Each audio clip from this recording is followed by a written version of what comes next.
All right, good morning. Welcome to the Thurston County Board of County Commissioners Budget Work Session for this Friday, October 15th, 2021. It's 9:03 a.m. My name is Ty Menser, Chair of the Board. To my left is the Vice Chair, Commissioner Gary Edwards. Commissioner Carolina Mejia is with us through Zoom. We have the County Manager, Ramiro Chavez, Assistant County Manager, Robin Campbell. Public can follow along through the Thurston County YouTube channel live stream. This session is slated to go until noon, right? Just about before noon, yeah. And we'll be dealing with the Assessor's Office, Superior Court, and Juvenile Court. And there might be at least one break, possibly two, but we'll be on this video stream for the entire morning. We're starting off with the Assessor, Stephen Drew, who's with us, ready to go. So, any other introduction, Robin? No. Okay, right to you, Steve. Good morning. Good morning, Commissioner, and good morning, Commissioner Edwards and staff. I very much appreciate the help that we had developing this budget from Robin's office and from Mary's office, Olivia in particular. We have a number of requests. They don't aggregate to much money, but they are funding needs Assessor's Office. Hey, Stephen. You just want me to get going with power? Hey, Stephen, your feed is cutting off. Your delivery is skipping. So I guess thing I can say to, if that works, should I try that? What probably could work is stop your camera and go with the audio only, see if that works. And then if you turn your VPN off, IT told me, and it works, you have a better connection. So you'll kind of tune out for a second and then come right back in. So can we test this, or do you hear me clearly? No, it's still skipping, Stephen. Technology. Been bad this week.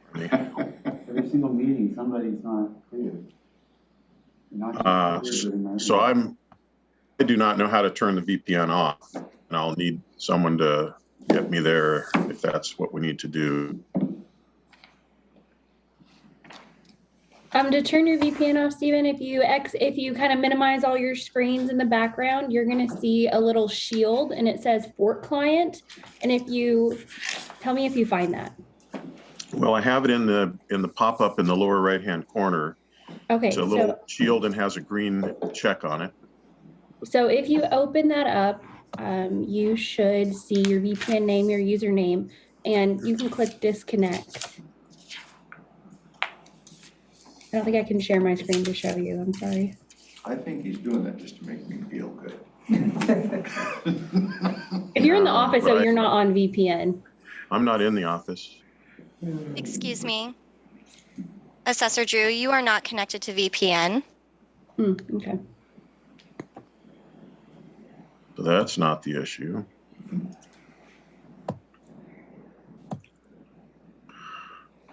His voice was okay there. Maybe no video with us. Hey, Stephen, maybe we just continue on. If there's anything that's not coming clear, we can ask you to clarify. All right. Did you make this carrot cake? So shall I try it with video or without video? Without video, since you're going to be sharing your screen for the PowerPoint. All right, just know that I'm friendly and smiling. We know that. Duly noted, Mr. Chesney. All right. So, Office of the Assessor for 22-23 budget presentation. Let's go to the next slide. So, what we do in the Assessor's Office, primarily we're responsible for inspecting every property in the county at least once every 6 years, collecting characteristics and updating characteristics, inspecting and reviewing all property sales in the county every year, all aimed at appraising all property in a fair and equitable basis and maintaining accurate and easily accessible property information. We also administer the senior disabled and current use exemption programs. We also create the parcel lines for the county. We're involved in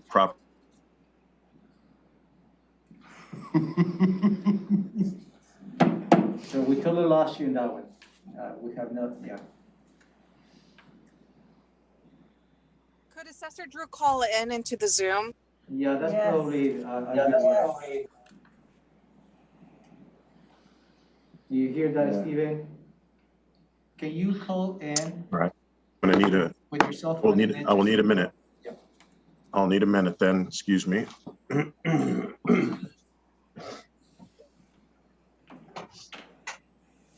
Robin, this is very good. Carrot cake, my favorite.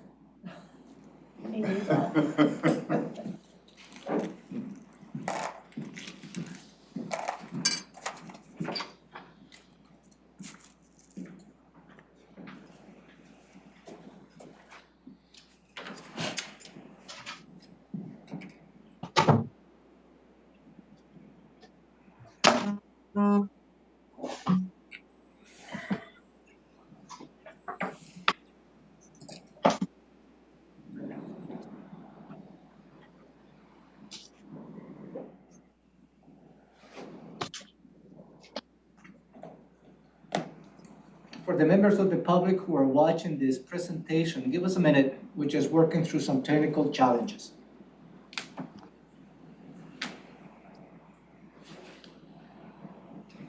Okay, so to call in, I'm calling what number? And on the Zoom information, you should have a number. You can just click in there on the appointment.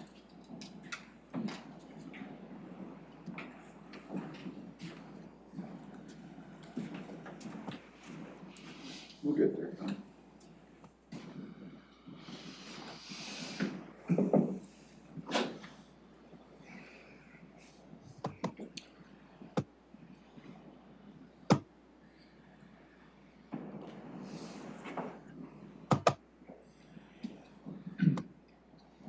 Gotta be frustrating for him, just trying to get it right, you know, for Yeah. the people, the public and everything. Yep. That's what it's always a bit of mess when somebody joins from home because we don't know how their connection at home is. When you're Yes, yes.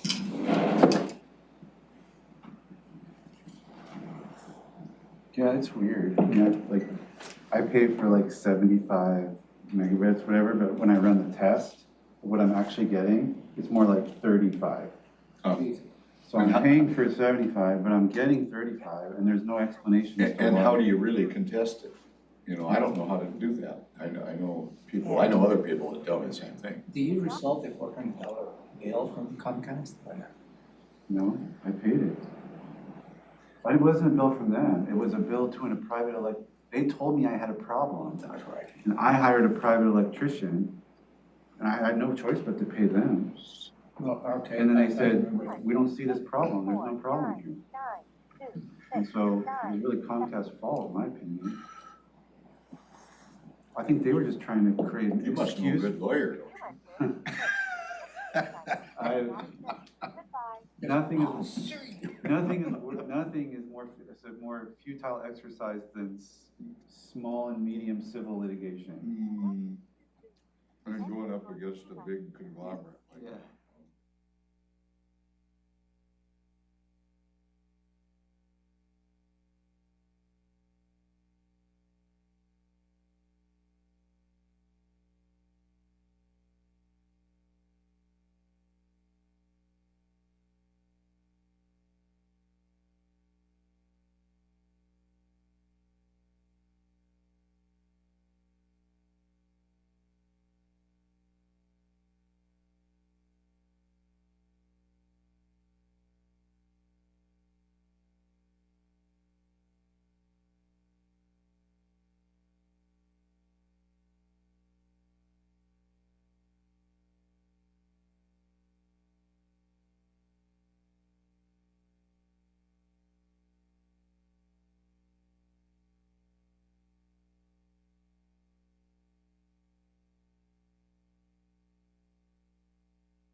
Can he hear you though?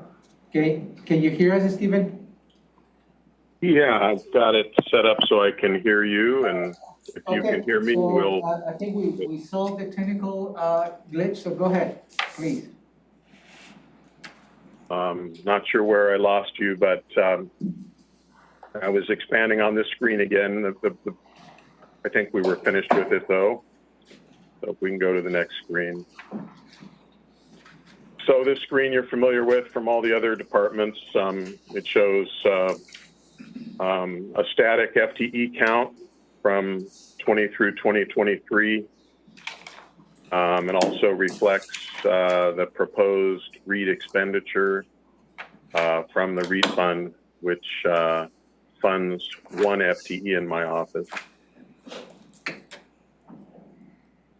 I think there were some questions about REIT. If we can take those at the end of the presentation, I'm happy to discuss the REIT, intended REIT plan.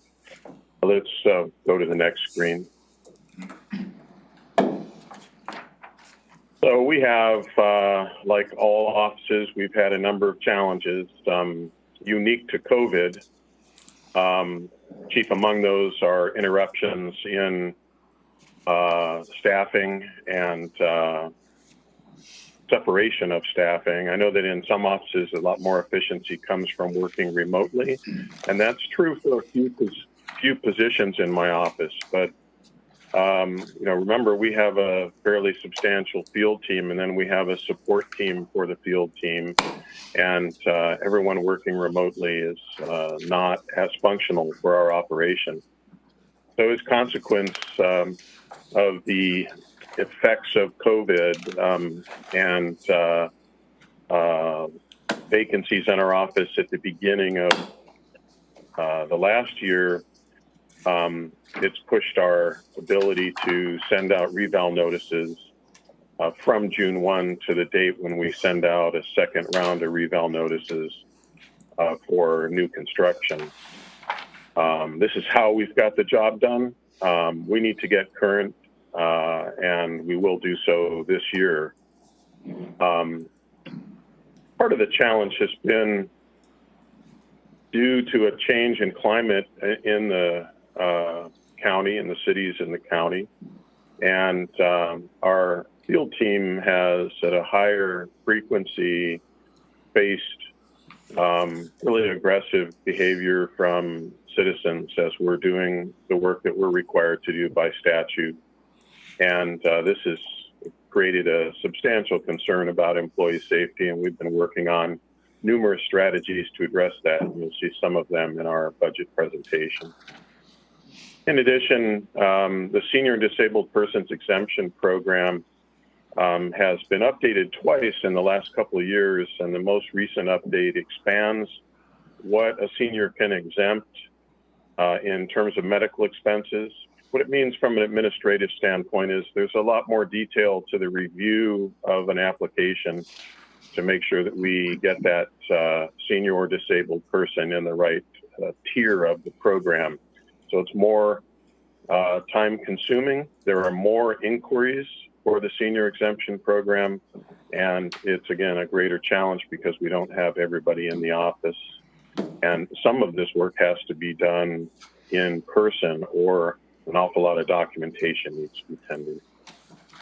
Then there are changes in funding that have occurred. The state maintains what's referred to as the death file. It's very important in our business to identify when folks have passed and to update our records, particularly if they're in the exemption program. That used to cost us $100 or so, and now it costs a few $1,000s. And so that sort of increase in cost, an increase in postage, an increased license cost for software, all of these changes are financial challenges for our office. Then, in addition to the bare cost of mailings, we're looking to expand the mailing that we send out, the single mailing that we send out. It's always been a little, 3x4.5 card, and we're hoping to extend that to a letter. If we go to the next screen, please. So this is our first priority, and this, I'm trying to get caught up here. So this priority relates to a decision that that we asked you to make at about this time or a little bit later in the year, last year. And we had 3 vacant appraiser positions, and we were unable to attract accredited appraisers to fill those vacancies. So we asked to have the positions downgraded to appraiser assistant from senior appraiser, and we re-advertised, and we were able to hire 3 candidates for training, and we've been training them all year. It's required that we invest 1,000 hours of direct training under the supervision of an accredited appraiser, that they pass tests, that also there's a requirement of a year of service. And so this policy level proposal is to restore those positions from an appraiser assistant to a senior appraiser position. And 2 of these positions are general fund, and 1 is a REIT position. Now, since this proposal was submitted, we had a vacancy, and we promoted 1 of the trainees into a senior appraiser position. So our budget request is ever so slightly outdated because for 2022, we're just about to fill this vacancy. So for 2022, the REIT FTE will actually be an appraiser assistant, and we will come back to you at about this time next year and ask to have that position elevated.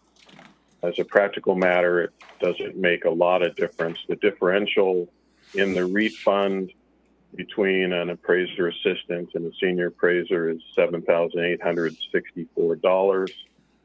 We would probably use about a month of the 12 months, so about $800 of that. That money would simply revert back into the REIT fund. So we'll come to you on the anniversary of these other 2 employees to ask that their position be elevated to senior appraiser. It's necessary that the money be in the 22 and 23 budgets to fund that classification, so that restored classification for those 2 positions. And the 2-year cost, REIT and general fund combined, is $44,997. Next one, please. Our next policy level proposal is for just appraised. This came before you, and I think maybe consent calendar, but I think it was discussed at a agenda setting meeting. So this is a software program or package that is smart technology. It reads land transfer documents and pulls the information to a spreadsheet. It saves our staff the need to key in all of that information and prevents an error rate, which, although modest, it does exist in manually keying those in. And it's so it's a time savings, it's a accuracy and customer service helper, and it's less expensive than an FTE. We're not asking for an additional FTE in that department, but this will help stave off that request. So we have received approval to enter a 1-year contract. The first-year contract is funded out of this year's budget. We have vacancy savings and the room for that this year.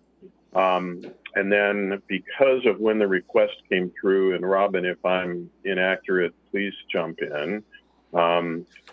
We needed to request that the 2022 funding for the next year's contract be placed in our budget because the central service rates, internal service rates have already been set for 2022. Then for 2023, I believe that the funding goes into central service rates and does not come into our budget. The goal is to have this contract renewed each year because of the efficiency and improved customer service that it provides. Next slide.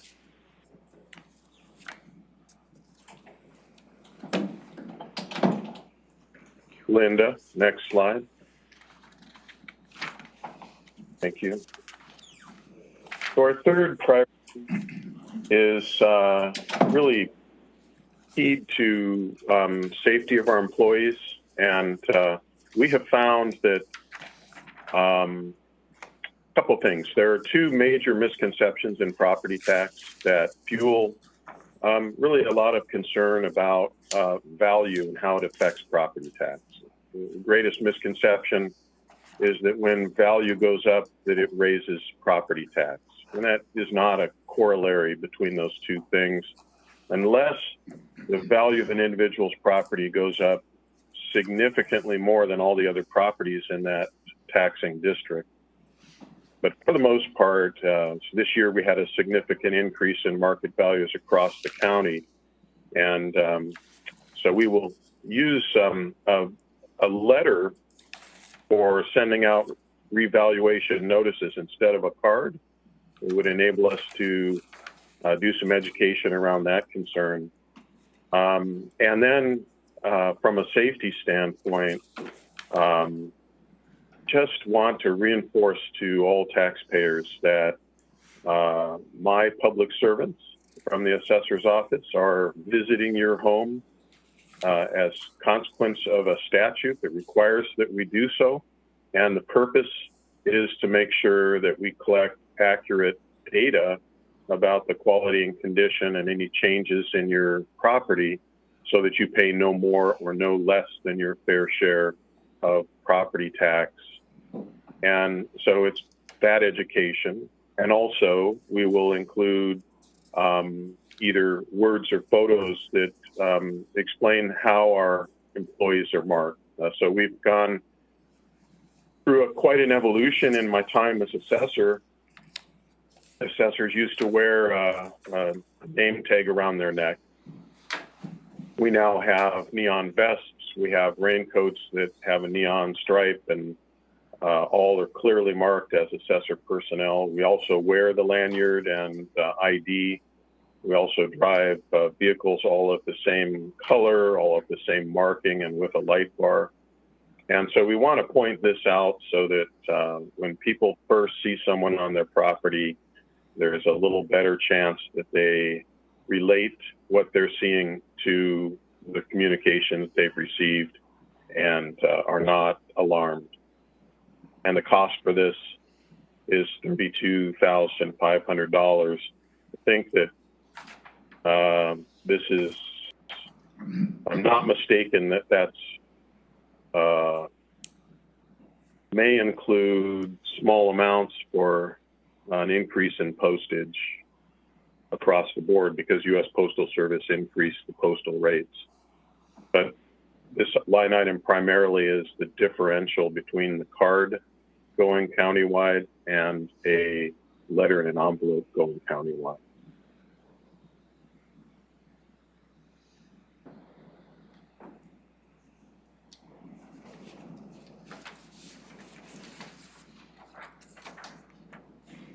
So with that, are there any questions? Yes. Go ahead, Commissioner Edwards. The total for 22 is what? And the total for 23 is what? Then requests. Yeah. And So it comes out to about 100, is that what it It's is? 93,397 in 2022 and 100,438 in 2023 Okay. based on this proposal.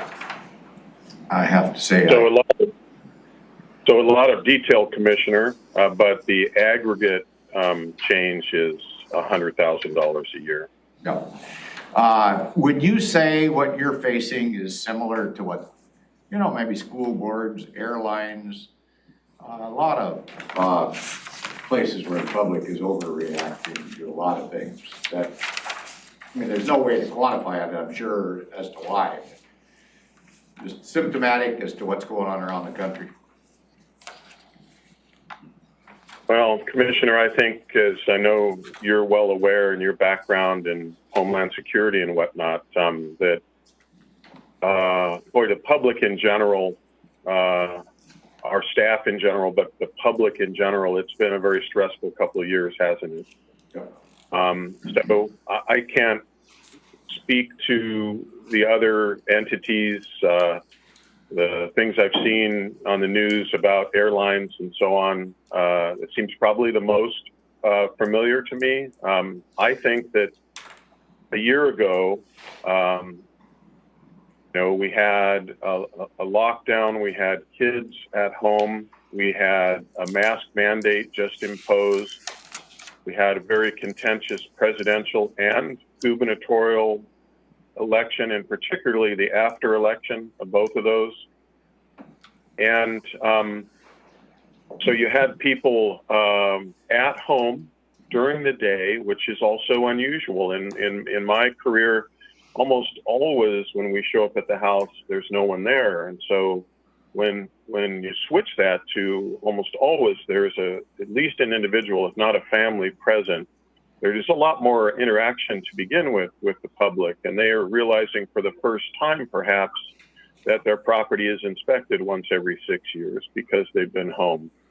But I really think what occurred in the fall of last year and the spring of this year was just an amalgamation of all of those government decisions. I'm not expressing any opinion about those. It just is that government was making some pretty broad decisions because of the pandemic. And then we showed up, government, and we took the brunt of that, Commissioner. And it's not because of any action or attitude on the part of my staff. In fact, we trained our staff, and our staff to a person is the last thing they want is any confrontation. So, the instruction was always knock on the door and step back off the stoop. Now the instruction was knock on the door, step off the stoop and 6 feet back. And unfortunately, with an unpleasant frequency, we were met with a sentiment that aggregates to enough. I want government off my property. They're telling me to do all this stuff, and I'm angry. So we were the recipient of that frustration. It's continued to the present time, but it's not at the same level that it was in the fall and in the spring. What we're faced with as we go out and start revaluing property next week for the next cycle is still a lingering concern about the increase in property value of, median increase of around 20% for reval that we've completed. And so the communication is to make clear what we're doing, why we're doing it, how we're going to be marked, and to educate the public as to the relationship between value and tax, which is only tangential. Does that help? Yep, well, thank you very much, and tell your staff that they are truly, we couldn't get along without them. If they weren't out there doing their thing on a regular basis, they're instrumental on the function of government, and I know they're under the gun, so to speak, and just tell them thank you very much for their efforts. Thank you, Commissioner. We do that, and I'll express your sentiment to them directly. Thank you. My vote will reflect that, I believe. Tell your folks to watch Commissioner Mejia's coffee with the treasurer, right? You were tackling this issue of trying to educate people about the nuances of property tax. So anyway, my questions are related to the software. We've got the Just Appraise, and there's another request for a software license, number 5. And I just wanted to refresh my own recollection. I know in the past, we've had conversations about how the software licenses have been handled, either, I'm not necessarily even for the assessor, but just across different departments. And I guess I'm looking at Robin, can you refresh my recollection of that conversation, is this a normal, straightforward thing we ought to be? This is normal and straightforward.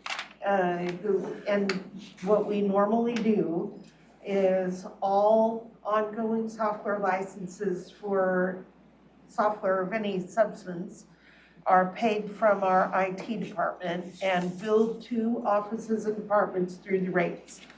So you put money in the office or department to be able to pay the IT billing. But when we have a brand new software, when they're asking for the first time, they come to the board and say, hey, we need this software and can we implement it, knowing that there's going to be ongoing additional cost. And that's exactly what Stephen has done. He came to you a couple of months ago, asked for the authority to purchase this new software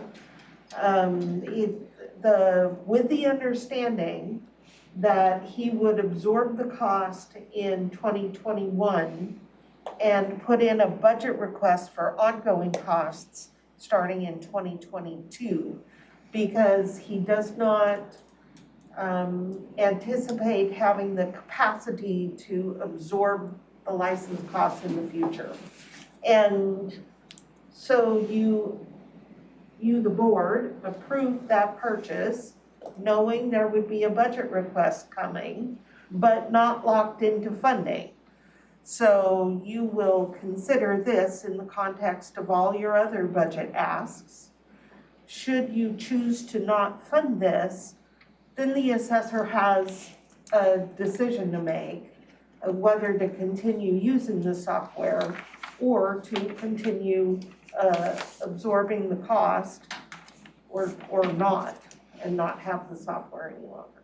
Okay, and then this nuance that he explained well about the just appraise, the fact that we're gonna put it in the budget for 2022 because it was too late to include an interfund, but then we're gonna, 2023, we're gonna, I would imagine we'd be reducing his base, like it wouldn't go into the base because we'd be taking it out and putting it into interfund. So that's, now we're getting into the technical accounting of the county. So we'll add it to his budget if the board should approve this in 2022, and he would just pay it. In 2023, we would build it into the rates, but even then the money has to be in Stephen's budget to be able to pay the higher rate. It just becomes part of the rates in maintenance level. Oh, it's just a different, okay, it's Yeah, not, and that would be on the line other. Yeah, That no, shows- yeah, it'll be buried in other. So it will okay, be, so that's just an accounting thing between That is different exactly pieces of his right. budget. It would cost the same.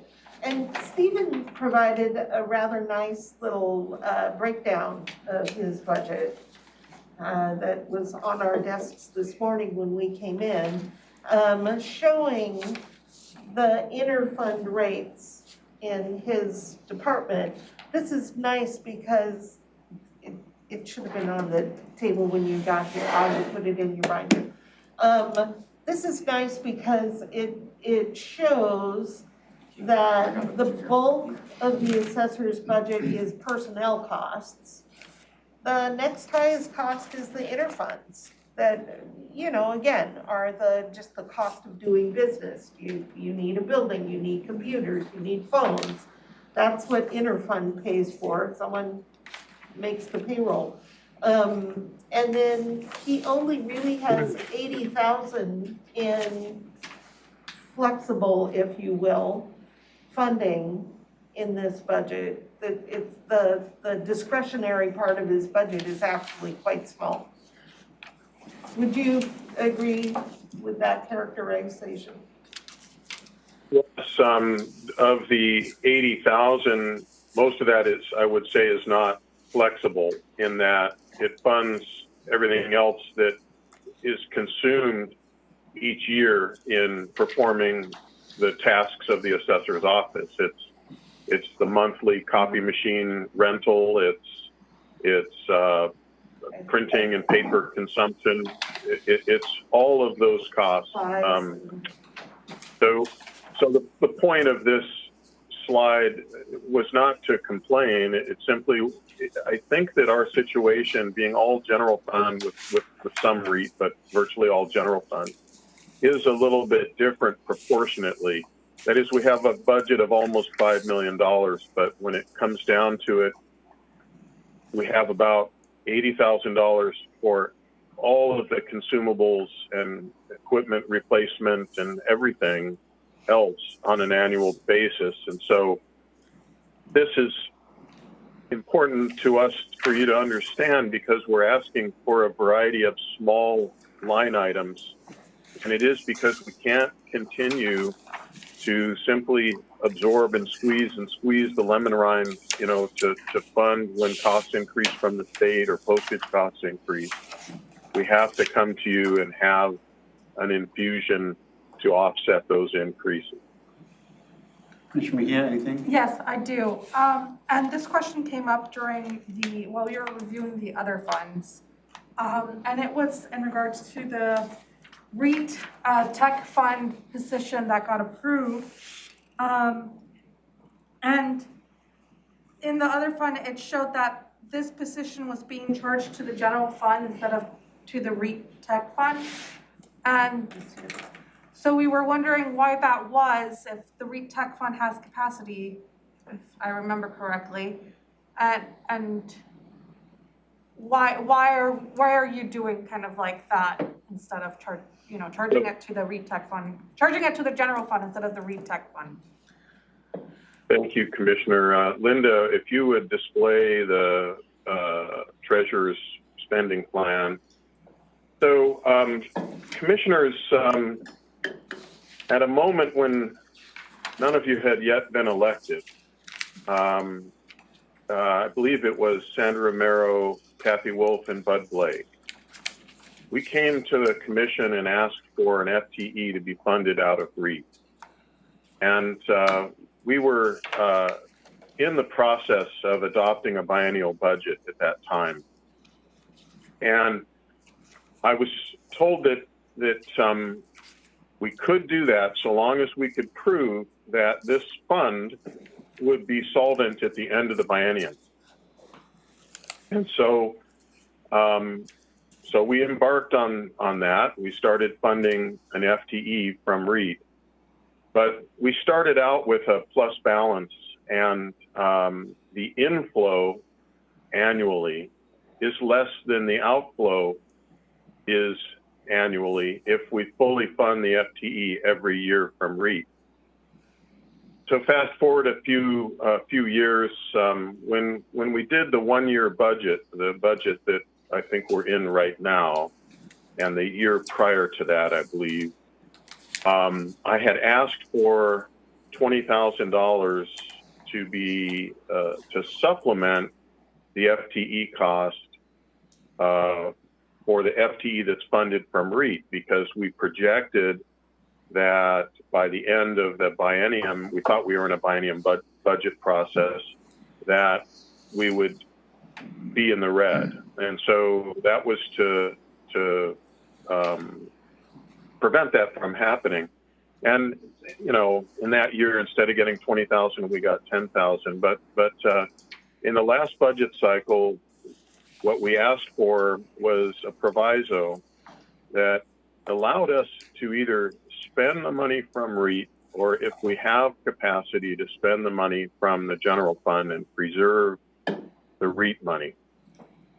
So the reason why we did that is because the consistent message that we've received from commissioners, albeit a sequence of commissioners, has been that we want to not have this position shift to a general fund FTE, that is, to have it be guaranteed by the REIT fund. And the only way to do that in a sustainable way is, when possible, to not spend the REIT money so that we continue to project a positive year-end balance. So if you look at Treasurer Gadman's 10-year plan for this fund, you'll see the total revenue of, you know, $46,000 a year in the total expenditures. And you'll see that as we go to the out years, to 2025, for instance, it shows that the fund becomes insolvent. And so at the end of this biennium, we'll find ourselves back at the same discussion, commissioners. And if we funded it 100% from the REIT fund, I would not be able to answer the question the way I've been able to answer it at each budget meeting since the FTE was created. That is to say that it's sustainable through the biennium. So we asked for, if we can take the screen down, I'd appreciate it. So I could see you all, you can see me.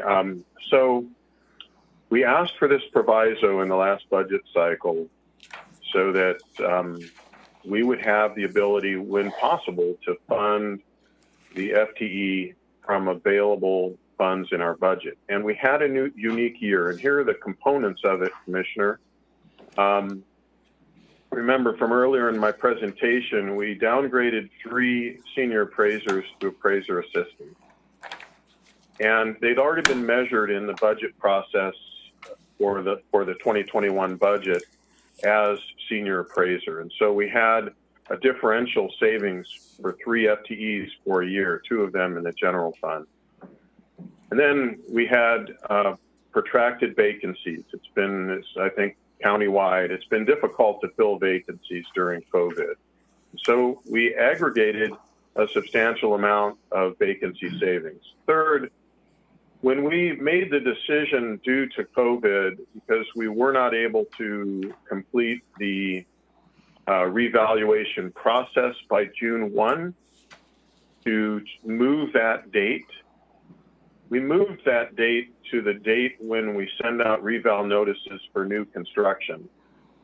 And we had our work done about 30 days before that, but we didn't want to send out 2 mass mailings of revaluation notices, each with a 60-day appeal period, and have them overlap. It's just very messy and confusing. So what, and then assessors across the state were talking about how to manage this, and the common choice was to merge when we send out the reval notices. So we sent out 1 mass notice later in the year. And as a result, we did not incur overtime. So we didn't incur additional extra help in order to meet the deadline. We met the deadline by regrettably delaying when we sent out reval notices. So vacancy savings, the differential savings, the fact that we didn't incur additional extra help or overtime meant that we had the capacity, and we knew that we were going to have the capacity month to month to fund the REIT FTE from general fund. We won't have those situations in the next year. We began last year with 3 vacancies. We lost a major position after that to Public Works. Great employee. I think she's happy there too. So good for her, but we still don't have that position filled. So, Commissioner, we were able to fund from the REIT. We were able to fund that position from the general fund because of all of the savings that we incurred this year. And what that means is we're able to project for the next biennium an ability to pay for this position and still have the fund solvent. Now, I would request that the proviso be extended with respect to REIT, because as Jeff's chart shows, if we fund that position wholly from REIT, the fund will become insolvent, and you will have to make a decision of whether the assessor needs to eliminate a position or whether we're going to shift the entire FTE to the general fund. And I'm trying to manage my 2 funds based on what I've heard from each of you over the years. I think Gary, Commissioner in particular, expressed understandably a reluctance to see this FTE migrate to the general fund. So we're trying to manage based on that input. If your thoughts have evolved, then we'll manage based on that. We cannot afford to give up the FTE, and in regard to the employee who fills that seat, it is not good for morale to have that person become aware that the fund that funds their position is going to be insolvent. So those are the considerations that we based the management of the REIT fund upon. Clear as mud, Commissioner? Clear as mud. I got it, I think the third time I heard about it, so I think I get it now, but it's a little bit. Okay, thank you, Assessor. Anything from the county manager, Assistant County Manager? We're technically out of time, but if there's a critical last question, we can squeeze it in. No, I think he's done a good job on presenting it. Looks like we're good, Steve. Thank you for working through the Thank you. technical stuff with us. I'm so sorry for that at the beginning, Commissioners, and thank you for your generosity of time. And also, thank you for hearing me today when I'm available. Very much appreciated. That's not a problem, and you're not the only one to have, almost every meeting the last couple of days, we've had some kind of technical problem, so it's not a problem. Not a reflection of Thank you. All right, thank you. Let's take 7 Take care. minutes and we'll pick up with Superior Court. Are we muted?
thank you. We're back after our break. It is 10:01 a.m. Thurston County Board of County Commissioners Budget Work Session for this Friday, October 15th. We're picking up with our second session of the morning, Superior Court. We have scheduled from 10 to 10:45-ish. And we have our presiding judge of Superior Court, Judge Wilson, our new Superior Court Administrator, Misty Rosen. And we're excited to have them here in the boardroom in person. And we're going to go straight to Judge Wilson for the budget presentation. Well, thank you, commissioners. Very happy to be here. I'm just looking because I think I've got some slides that George is helping us with. But I'll start just by reminding folks the Superior Court's purpose and mission and vision, and I know that you all are very familiar with this. So, of course, the purpose of the court is to serve the public through the prompt resolution of civil and criminal cases in a manner that ensures access and fair treatment. Obviously, the pandemic has pushed us in terms of prompt, but we continue to work really hard at that. Our mission is to provide a neutral environment where all can safely and easily access the court, its programs and services, and have an opportunity to be heard. Through well-trained judicial officers and court staff, the court strives to use innovative techniques and manage public resources responsibly.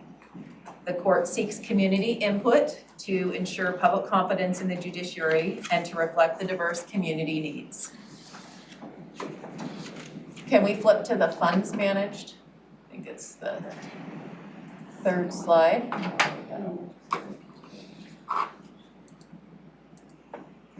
So here's a snapshot of the funds that are managed by Superior Court. We're doing our Superior Court presentation now, and we're followed immediately by Juvenile Court. So in terms of Superior Court, you'll see that presently we have 47 FTEs, 47.3 FTEs. The bulk of our budget is personnel, not surprising. We have a lot of general fund, and then we have specific funds down below: treatment, sales tax, family court services, law library. So let's switch to challenges. So you all asked us to highlight our challenges that we're presently facing. I wanted to start with unlawful detainer filings. As you all know, we've had eviction moratoriums throughout the pandemic. As those are lifted, we need to address what could be a slew of eviction actions. Our county's dispute resolution program or center with the court and other partners have entered the eviction resolution program, which is designed to divert those cases away from the courts or to have an upfront advance review and effort to come up with a resolution. That is getting started. As you can see, Washington statewide, the current estimate is that there are 160,000 households that are in arrears, and Thurston County is addressing its share of those in terms of working through. So that's a challenge. Next challenge, of course, through the COVID-19 pandemic, the court made many changes of how we do hearings, using technology and implementing new systems. Our main project coming up is to stabilize those systems and make sure they're reliable going forward. And I think, as with all courts and other organizations, to keep those things that have increased access and to phase out those things that are more cumbersome or time consuming. So that's a big part of what's in front of us as we anticipate COVID restriction, public health restrictions being modified and hopefully lifted in the future. As I think you all know, another COVID-19 exacerbation is that last February, the state Supreme Court announced a ruling in State versus Blake. And that set aside as unconstitutional the possession of controlled substances. The consequence is that all felony convictions or pending cases need to be eliminated through various means. And so we have been working with our justice partners, and we have, for instance, a new calendar on Thursdays in the afternoon that's been in place for about 2 months. And we're also working through other processes for expediting matters that don't need hearings. But that's, of course, taking a lot of resources. Family and Juvenile Court is in the first year of implementing the first part of the Uniform Guardianship Act, which includes new components, including the court appointing attorneys and court visitors under the law. And our challenges include getting enough qualified individuals to receive those appointments. Probably our biggest challenge is our judicial support staffing level. We need to have a reasonable staffing level to be efficient in our criminal and civil calendaring and case processing. And our challenge is to continue to make sure that we have adequate resources so that we can meet the needs of the public and all of these other new challenges. I don't have on this, but obviously we have the backlog challenge, and we look forward in sort of a related track to working with county. We have a meeting with the other justice stakeholders and Romero coming up in about 2 weeks to talk through the challenges we see. Our backlog of trials and our pace in catching up has been helped by the Chandler facility, but we still can only run 2 12-person jury trials at a time because we only have 102 and Chandler that are big enough to spread juries out to comply with public health requirements. We have backlogs also in family court. And of course, the prosecutor has, I think they told us 1,800 referrals that they need to review, and they anticipate filing 1,000 of those. So those are a backlog that we don't have yet because the cases aren't filed, but when they're filed, that will be a challenge. So that's a highlight of our challenges. Do you all have any questions before I shift to our policy level proposals?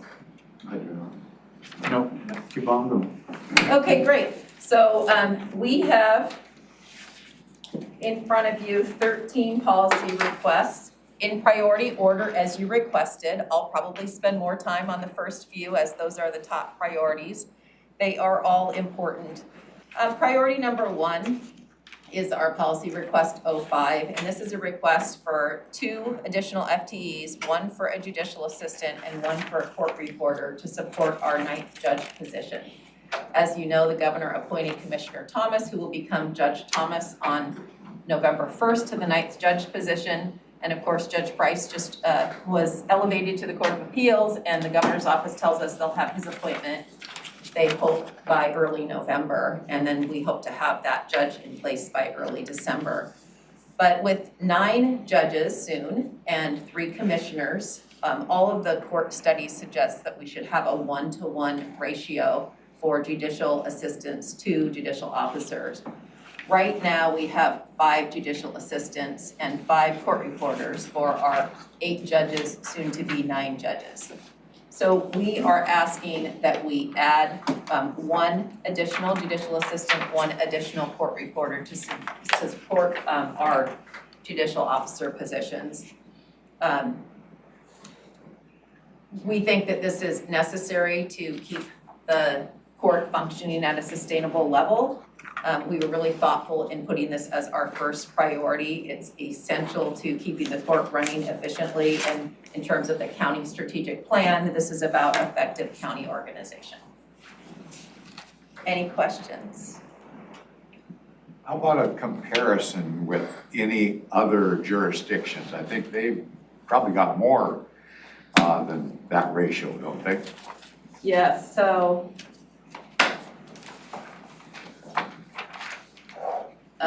Georgia may be able to tell us in our book, in my book, and I think you have it, we have a comparison of number of judges and number of staff per judges for counties around the state.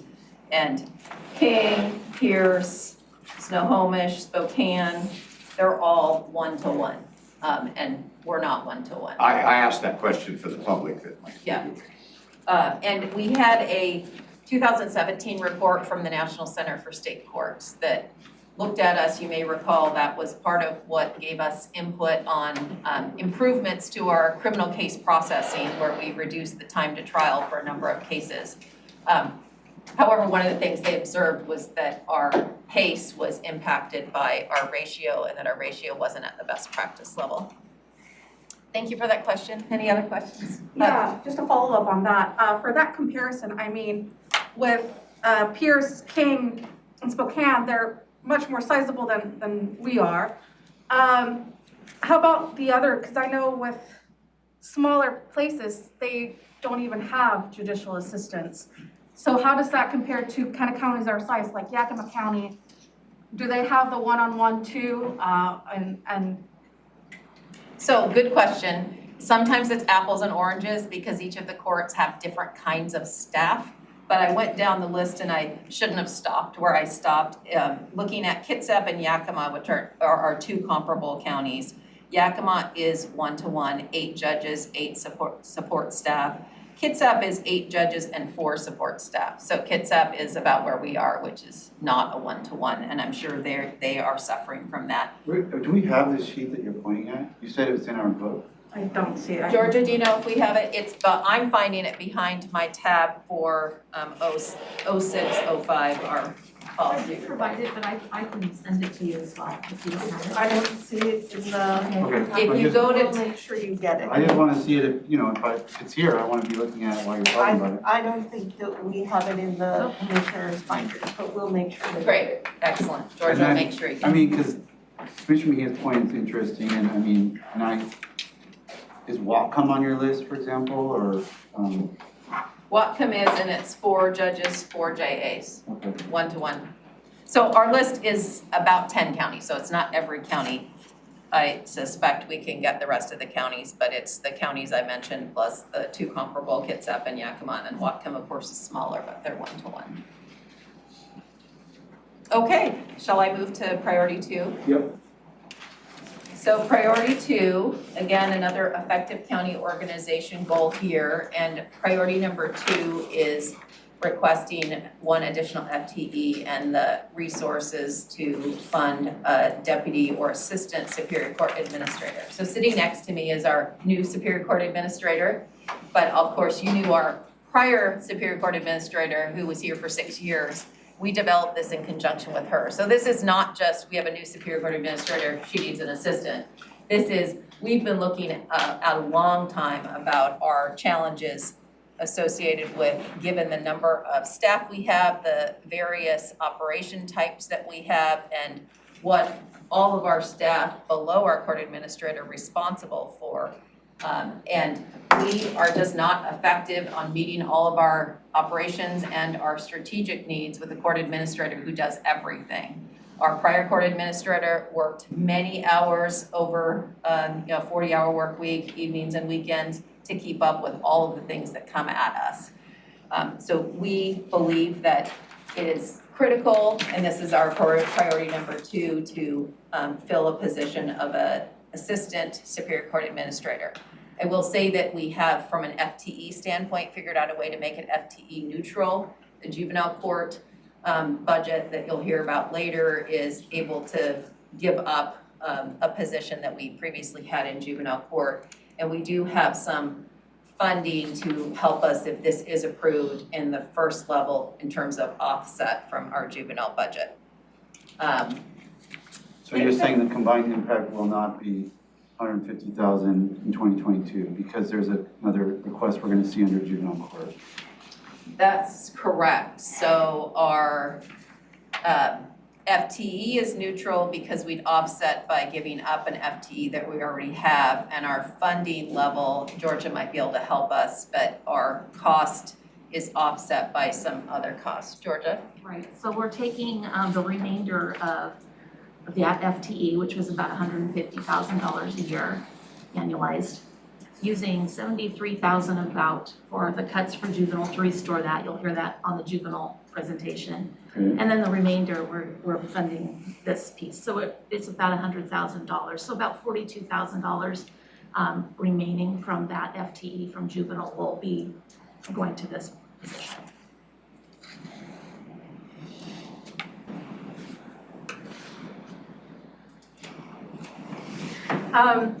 Can I ask, Yeah, please. so what's the actual, actual expenditure is 150? Well, it will be eventually, yes, right? And so if we're, maybe Robin can help me with this, right? So if we're talking about a 2-year budget, right, we extended that savings both years because those cuts would be for both years, right? If I'm restoring my cut, and then also, I don't want to lose that $40,000 left over from that FTE, so I'm using it for this, so I'm kind of bundling that, right?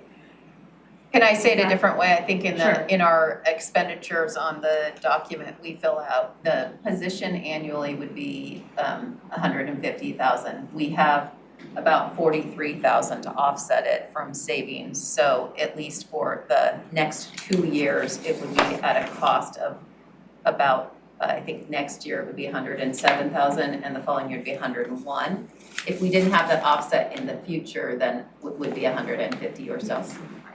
County Manager. So I guess we'll wait until it's your turn to clarify, because what I understand is there is a position in juvenile court that will be eliminated.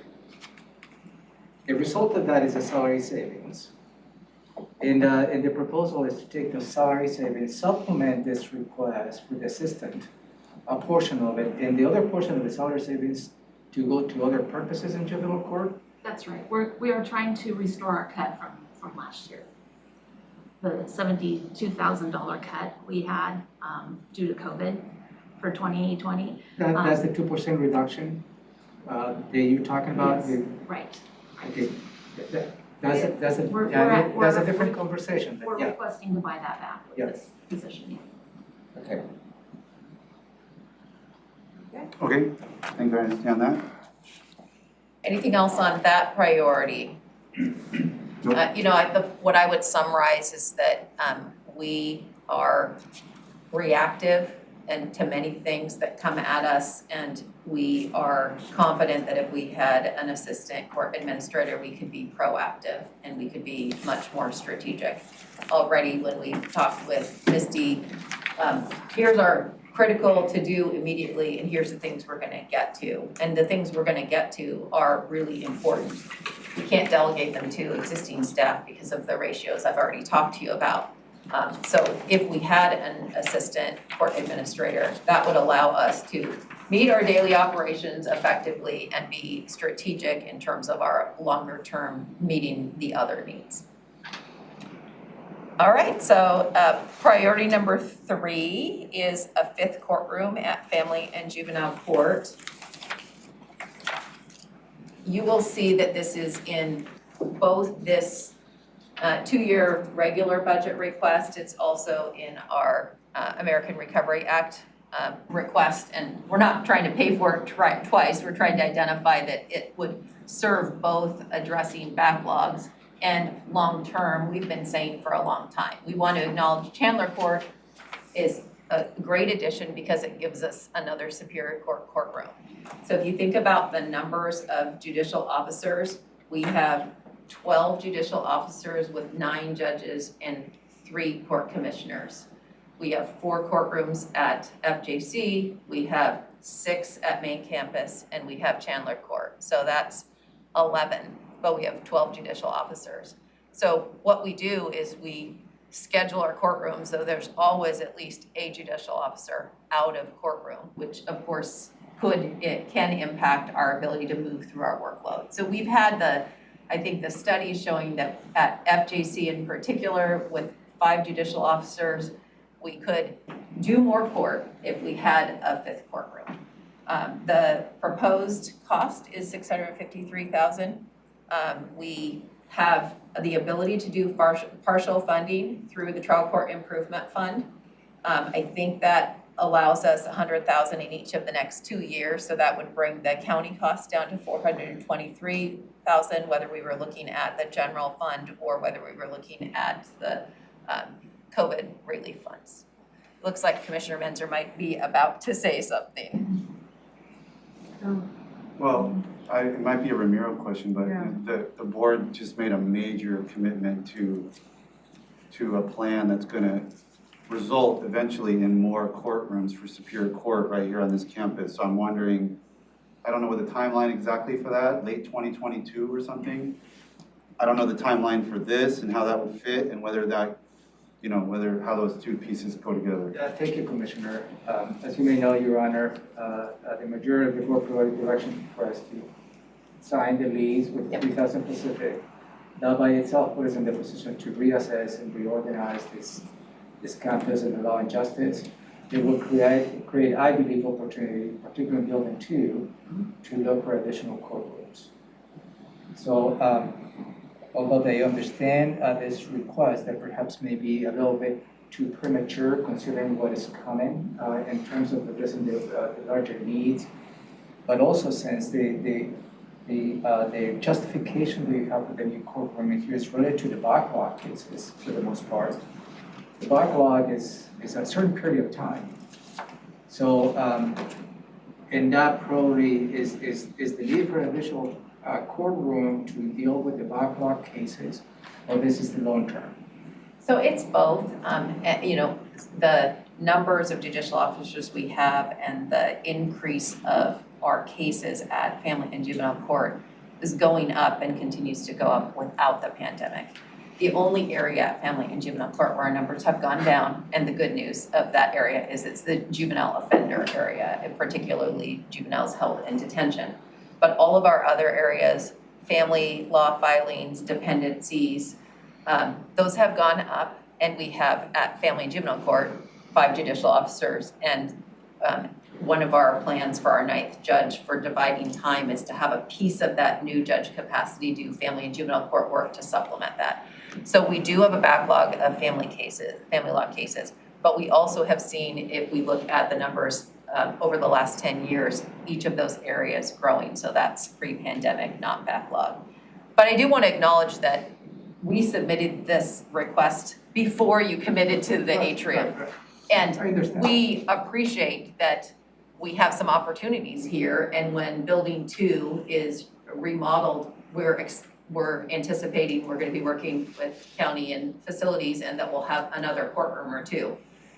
If Chandler's not long-term, then one of those would basically replace Chandler, which is a current, option. And yet, 2, if let's say we could do 2 additional courtrooms at main campus, that doesn't necessarily eliminate the option, the backlog and the demand at family and juvenile court.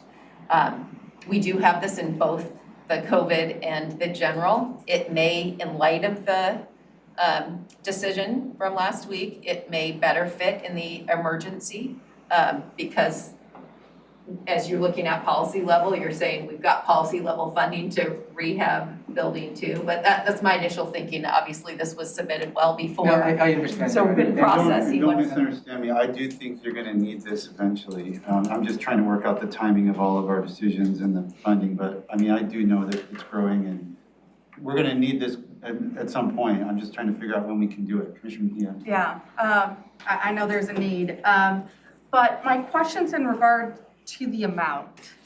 It seems, I don't know how you came to that amount, but it seems kind of on the lighter side to me, especially with construction costs right now and how high they are.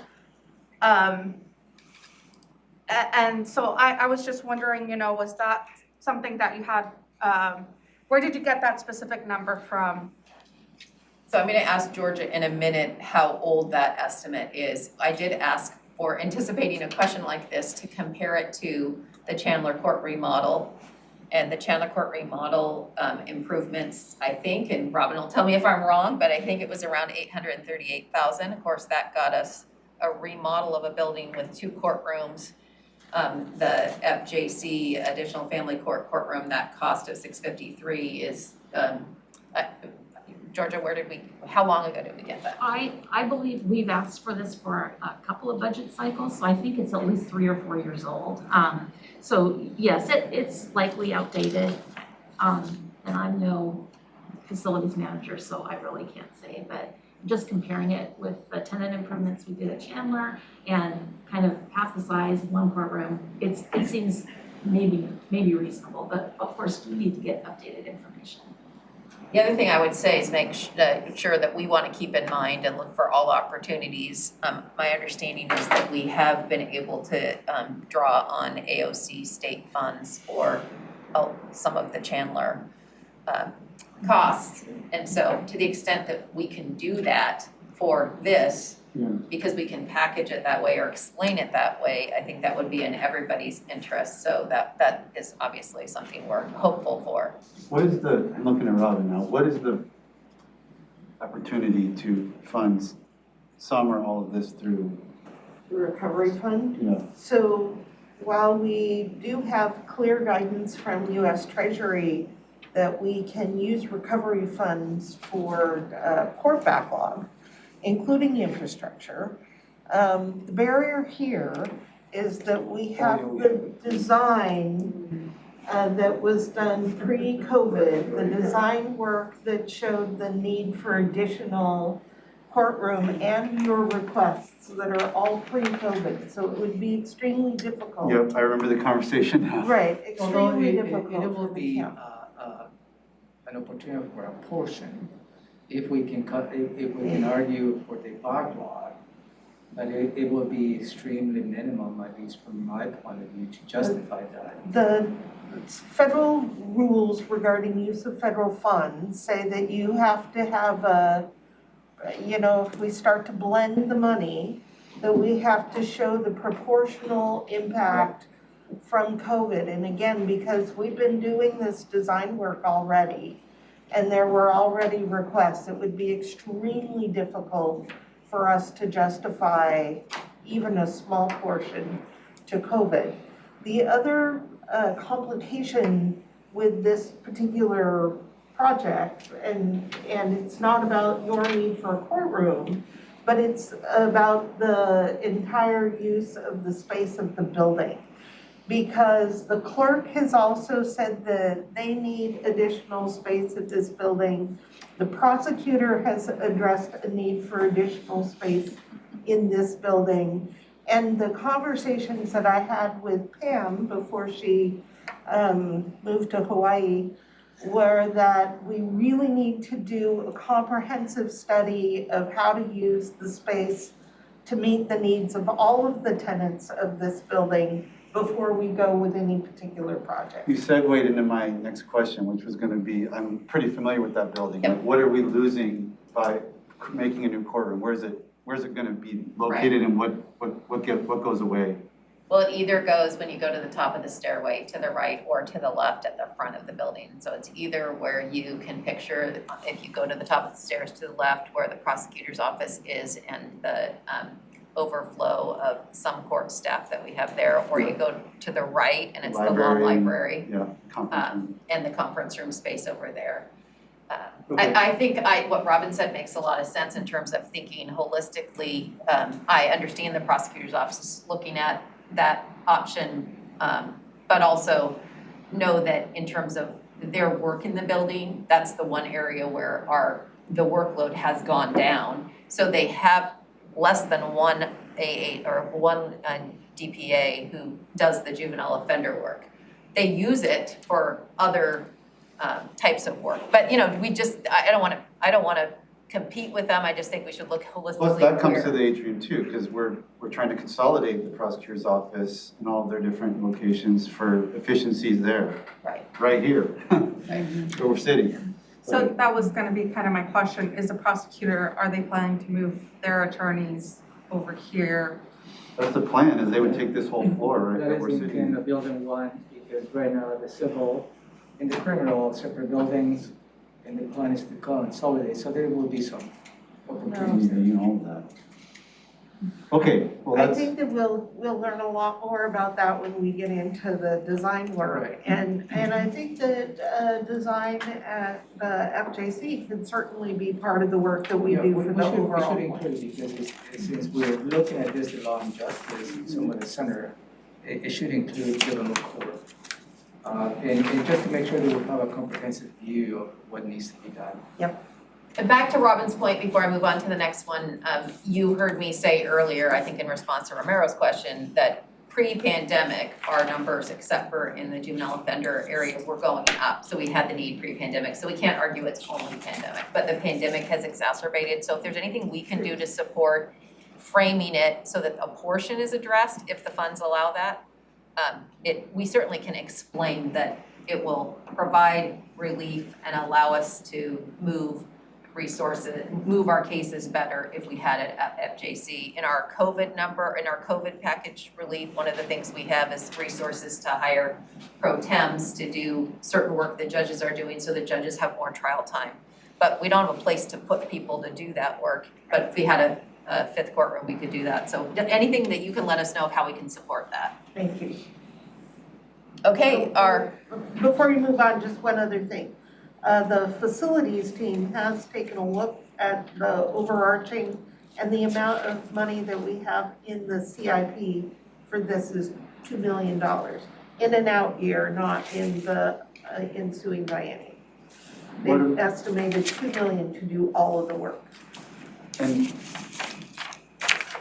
It's this and what the clerk has asked and what the prosecutor has asked, and why would a renovation type project like this fund out of general fund? I would not recommend that you spend it out of general fund, but the court had no other option of a fund to suggest to you. I would recommend to you that you spend it out of if that piece of ARPA fund can go to fund what's going on here, because that did not predate the pandemic, we started talking about this, going on here. then we shift the corresponding amount of REIT fund to do their improvement. Oh, no, we've never, we can talk about how to do the shell game, if you will, but. Yeah, but I mean, What we can fund and what we can't. what we're trying to do here was not pre-pandemic, it's not pre-pandemic. Yeah, it is. Well, What kind we're of, but trying. Nothing's been designed, we were trying to do something completely different. We were trying to build a new courthouse. So are you talking about the whole law and justice remodel as a result of it? Well, No. that might be a stretch. I'm with you. But you know, we certainly will be We'll look. looking at all the options the board has, absolutely. And you know, REIT one is something that you may consider. You saw the There's a 10-year little financial room in plan. Route 1. There's a little room, not much. You know, and also consider the whole remodel. On the financial plan includes a $55 million bond. So all that needs to be covered. Yeah, it would be an adjustment of the bond, I mean, yeah, I understand, it's probably, okay, but anyway, let's move on. all right. So priority number 4, this is one of these, I think, inside baseball budgeting. This is an increase of revenue from Thurston Mason Behavioral Health Organization, which would align us bringing in the funds that actually pay for the work that we do, which is the ITA work. Those numbers of cases and costs have gone significantly up recently, but we don't have it identified as a specific revenue item. So I think of this as, if I'm understanding it correctly, an easy thing because we're asking to get credit and make sure we're billing the full amount to bring in the revenue for the work that we're doing. This is not on your cheat sheet because it is a grant and it comes with money that will fund it. So when you look at all the grants as a package, you'll see this. You're gonna increase the amount billed through the HSO. And this is the amount that we think if we have that ability We to might agree increase with that. and bring it in, that will be fully recovering the costs that we haven't to this point fully recovered. I know they have because I sit on that board, I know they have a legislative ask, which is trying to get the state legislature to standardize because apparently it's very disparate across the state, how different courts request that money. Not that we're doing anything wrong, but some are under requesting and some are over requesting, and there's an effort to try to get this kind of, so that may feed into what you're requesting. Yep. So I understand, and I'm glad that we're going to be reaching out to the Behavioral Health Organization to get fully funded the current functions that you provide. So is it intuitive to think, since we're going to be fully funded, and right now we're covering portions of that is not funded, with the general fund could be savings in the general fund? It is intuitive, that makes sense to me. I'm too new in this position to exactly tell you if there's more behind the story. So Georgia, is there anything? I just think that the budgeted amount for revenue was low. We took a look at what all the expenses were. I believe they've been billing for maybe 2.5 years, and it was very low. And in comparison to what the prosecutors was billing and Office of Public Defense, we were not billing the same amount. And so we took a look at what our expenses really were. and are shoring those up. So this is just basically increasing the revenue to build that budget line appropriately, yeah. You know, I understand that, Yeah. but those services are provided right now. Yes. And I understand that portions of the services are funded by the general fund. With this proposal, you know, all the services hopefully will be fully funded by the BHO. So again, I think you're right. I think the answer, we have a priority later, number 11, which is sort of like the flip side of this, which is historically, we have assumed that for drug court participants, we collect more in fees than we actually collect.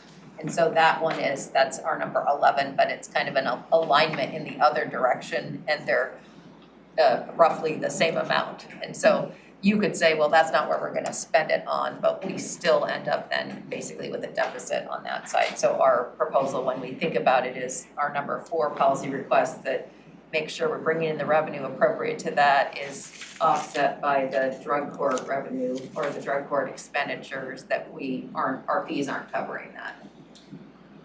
So that I don't think I have to tell you about 11 when we get to it, because that's basically the 2 different, you know, budget alignments to make them reflect reality and appropriate funding levels.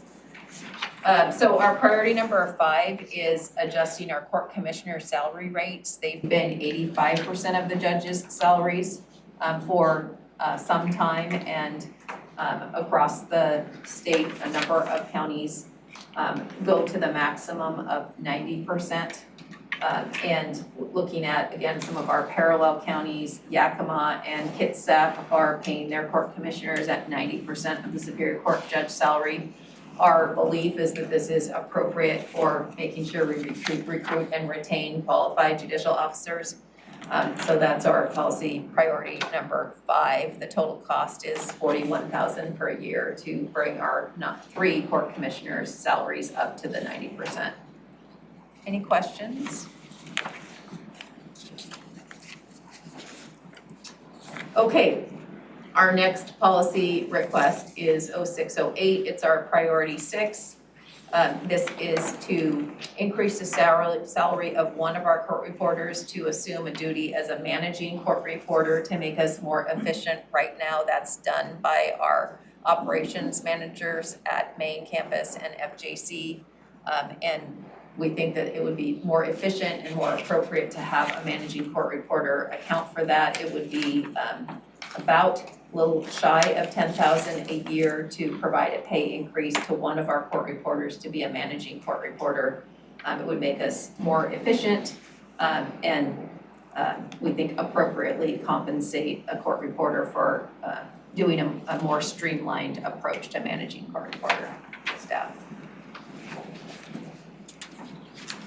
Priority 7, this is adding 1 FTE for our family court recovery work, which would be funded through treatment sales tax. This is because of our growth with both the FRC, Family Recovery Court, and our Safe Babies Court. You know that we got a grant to start the Safe Babies Court. I understand that we're bringing in the first family today and another family we think by the end of the month.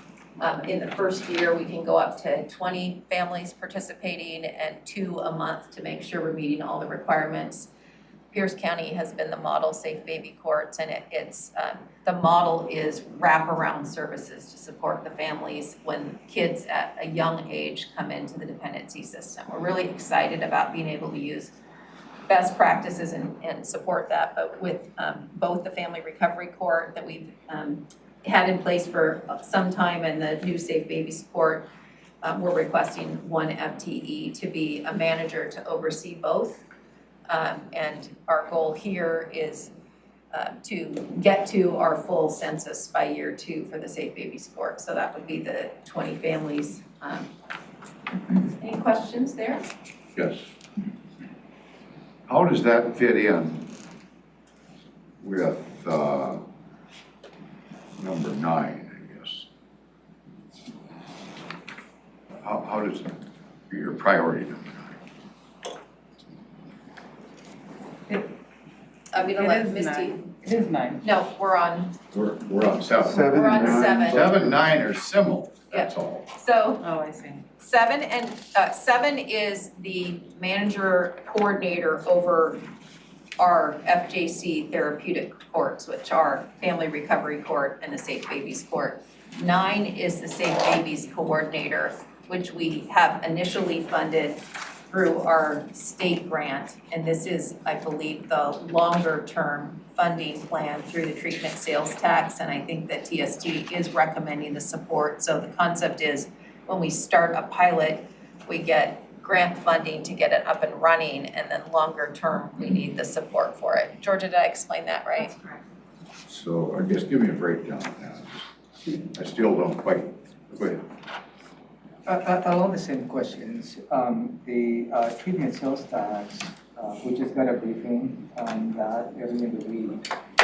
And they're not recommending for funding for the Family Recovery Court Manager, which that's your. That's what I'm trying to figure Yeah, out. number That's your 7. Number Yeah. 7. So what you're requesting is actually be funded by the general fund. Unless there's any Must be ability. overload. Well, we got money in that treatment sales tax fund that we Right, could but do. no, I'm just reading out the recommendations for the treatment sales tax. Yes. They're not recommending funding this. We- They are recommending the number 9. We understand that. So, this is why it's our priority 7, not our priority 1. We want it. If we don't get it in, we think it's justified. If we don't get it in the first year, we'll continue to work with DST to see if they will support it in the longer run.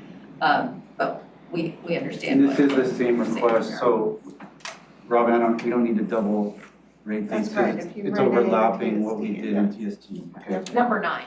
Yep, Yeah, number 9, I understand TST is supporting, and that's the same. well, we we had even the ones that weren't recommended, we went through the TST Oh, okay. request, Yeah, so. that's a good point. When you rate the request, you already rated the TST, so. Yep. Okay, Okay. so we're R7 and 9 already looked at in the other Yep. process. Okay. Is there anything else that we can help you with on that? I'm not- It looks like it could almost be some consolidation there, actually, that's all. I'm not making excuses for myself, but I've been presiding judge for about 3.5 weeks. So I'm figuring out all these details, and I'm happy to get you additional information as I am able to. So please let us know what we can give you. So back to priority 8. 8, yes. So this is court security reorganization. This would be a big change if we go the whole way. You've heard about this over multiple bienniums. This is, dating back to the 2015 security study that indicated, looking around at what other courts do, very few courts have the court security in the court or part of the court. It's often part of the sheriff's office or an independent standalone office like pretrial services. Our recommendation in the longer run is still to be looking at it as an independent. This funding would be to add a court security manager and the FTE at a cost of about $150,000. That would do the first phase of trying to design that. It wouldn't be a final commitment to the big change of a whole new department, but that's what we continue to hope for. So that we have an independent security department that supports not just screening, but also courthouse-wide security. My question to Robin is that our code initially? You can look at it. Is I'll there, take a look at it. I mean, there's gotta be some connection to the need, and COVID, and the other court, and the whole thing. That's the way I see it. We are paying for the security at Chandler Court with ARPA money. We're already doing that. I know. So I'll take a look at this and see. Ramiro? So, for our clarification, what do you mean with the independent department for security? Is that within the structure of Superior Court or is outside of Superior Court? No, it would be like our pretrial services department when we moved pretrial services out of being part of the Superior Court and making it a standalone department within the So county. who will, on the organizational, the structure of your proposal, where will that fit?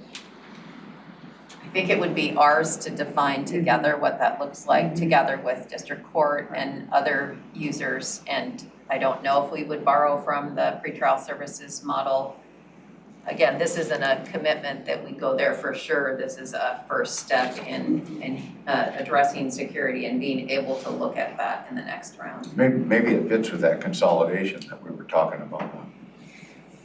Others, Maybe. totally. I don't know about that, but what about the sheriff's office? Yeah, all that needs to be part of the discussion, I mean, okay. so- Yes, I should have said, you asked me the question about standalone office, but another model is to have it be part of the sheriff's office. And we've had those discussions over the last, I think, since 2015 and haven't landed on this is the best model. But we continue to believe the current model is not the best model. Please remind me, how many security officers we have?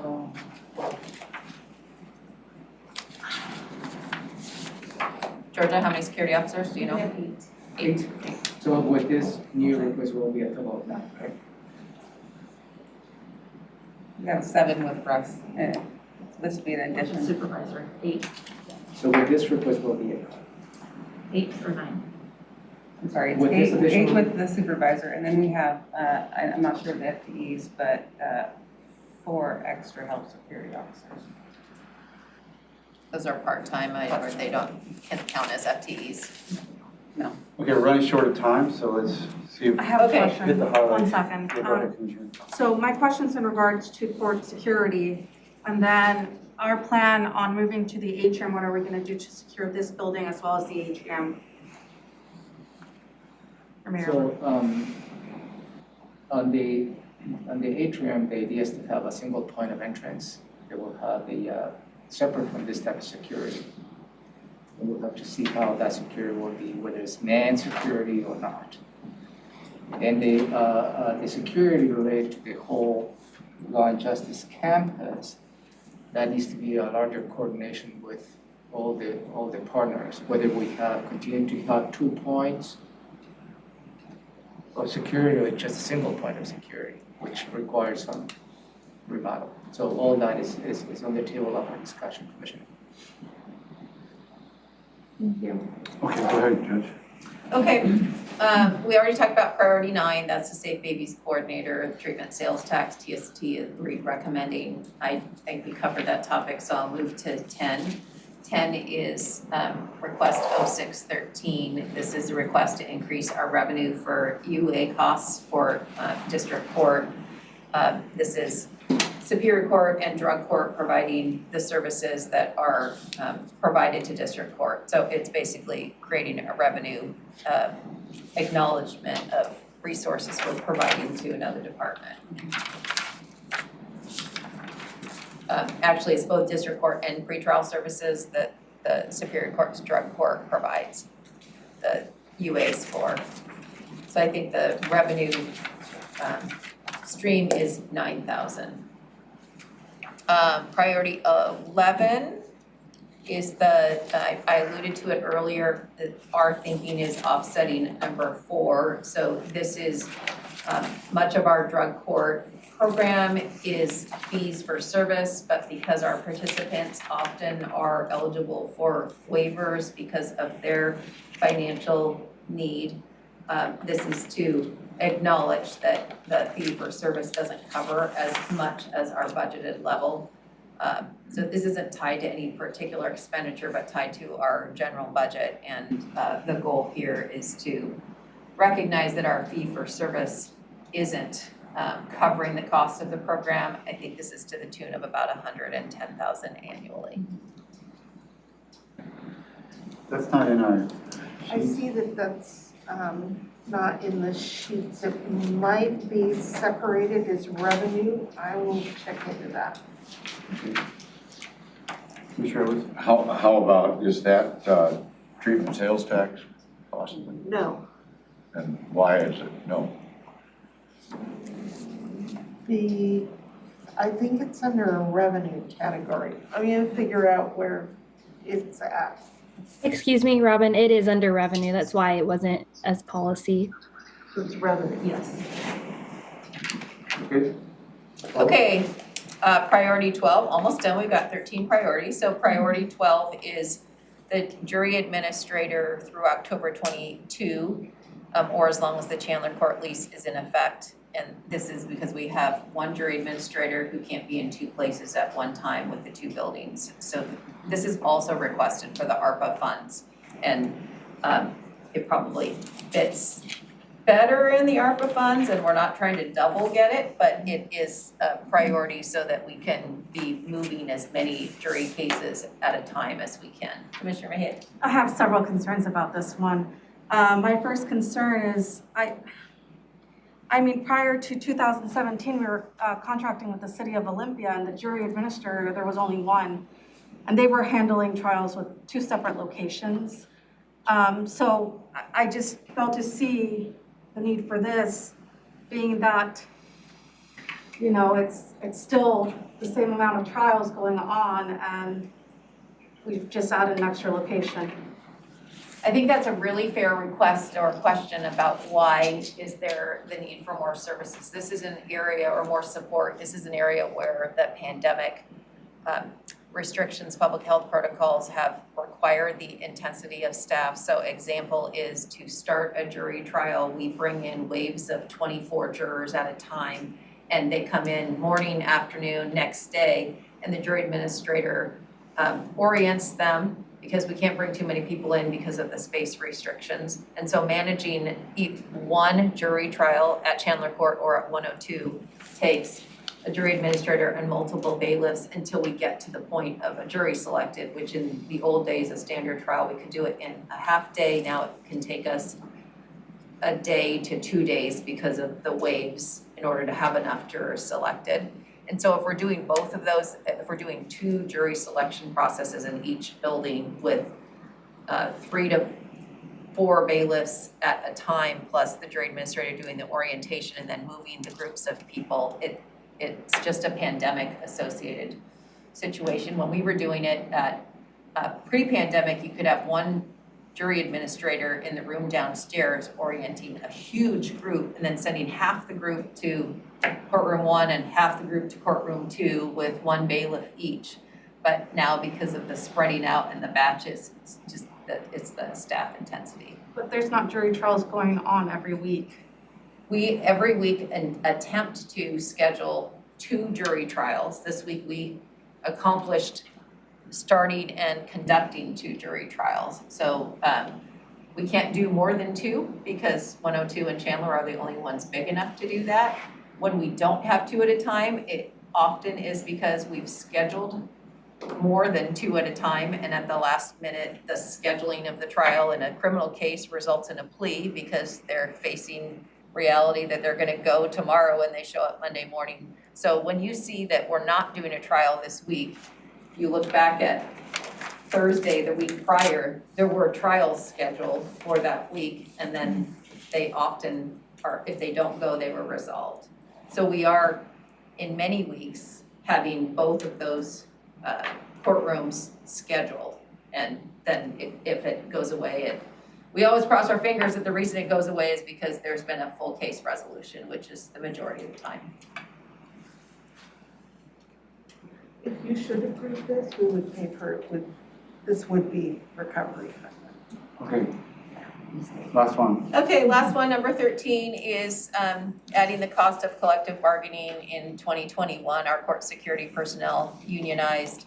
The cost is about $9,400 for the allowance, training, and equipment costs associated with that new collective bargaining agreement. I know we're out of time.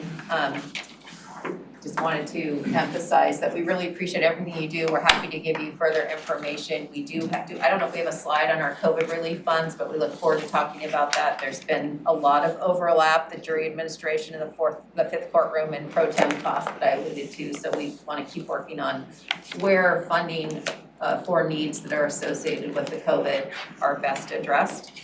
We also support the district court's request for the interpreter that will benefit both courts and open access or continue to support access. I think that was all I wanted to say. Any questions? Got it covered. Thank you. Thank you. Thank you, nice meeting you. Thank you. Welcome aboard again. We'll pick up in about 5 minutes with juvenile court. Great. First juvenile court.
Okay, we're back after a short break. It's 11:01 a.m. We're picking up with juvenile court.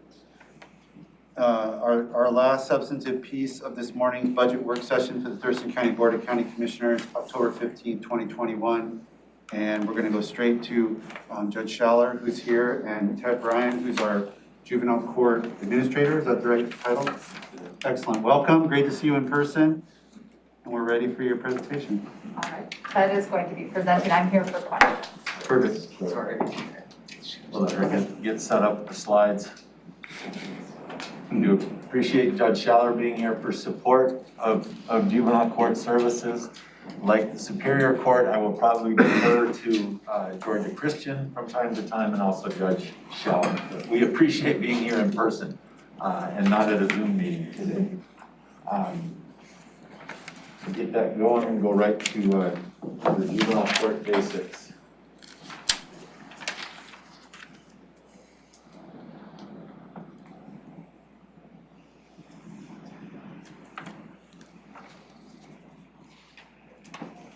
There we go. Simply said, Thurston County Juvenile Court provides legal intervention for youth up to age 18 who've been arrested and or charged with criminal activity or have legal issues pursuant to a civil procedure. The juvenile court provides court services, probation, dependency guardian ad litem, and detention services for the citizens of Thurston County. Some of our programs include our youth development program, which is a detention alternative program, as well as the Seeds of Change Garden. We have community restitution work programs and that have been preempted a little bit by COVID. Electronic monitoring services, which is another detention alternative. And our real focus with probation services is individual and group social skill building. And then we do provide other intervention services for youth and families.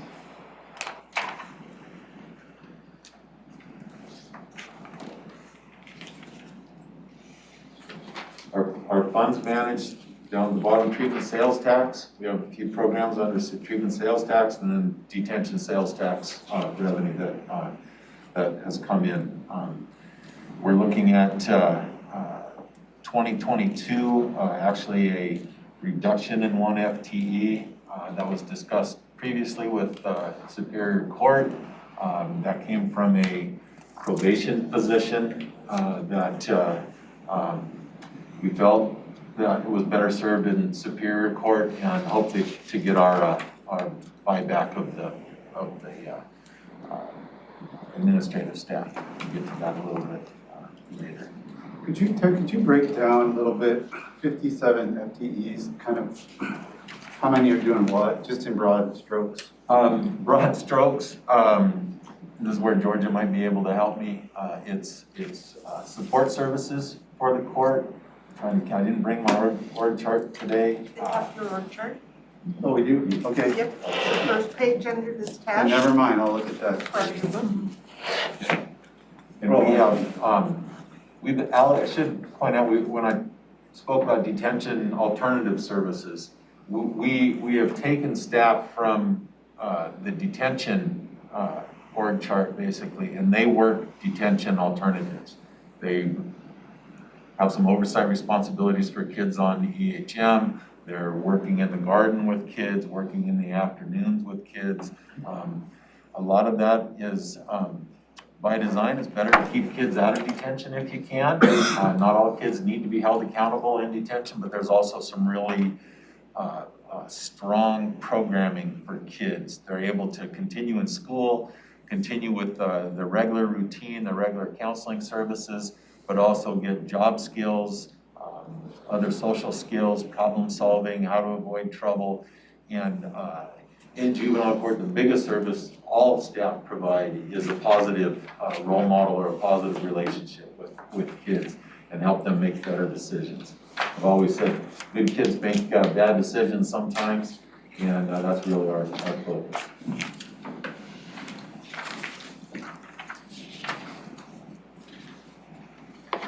Our challenges, I'm sure you've heard this, have all been the last year and a half around COVID. There's been an effort statewide to keep kids out of detention as much as possible. So that has changed our numbers and services, and that's why we've really gone to look at alternatives. But system-wide, there have been kind of a stoppage with our processes. We do have, just found this out in the last couple of days, approximately 170 juvenile court cases pending, or juvenile offense cases pending at the prosecutor's office, looking at review and how that might impact all of our services. So we'll see what that brings. We still don't know what the total challenges of COVID might be, but we continue to deal with that daily and look at all our services and how our service deliveries are done.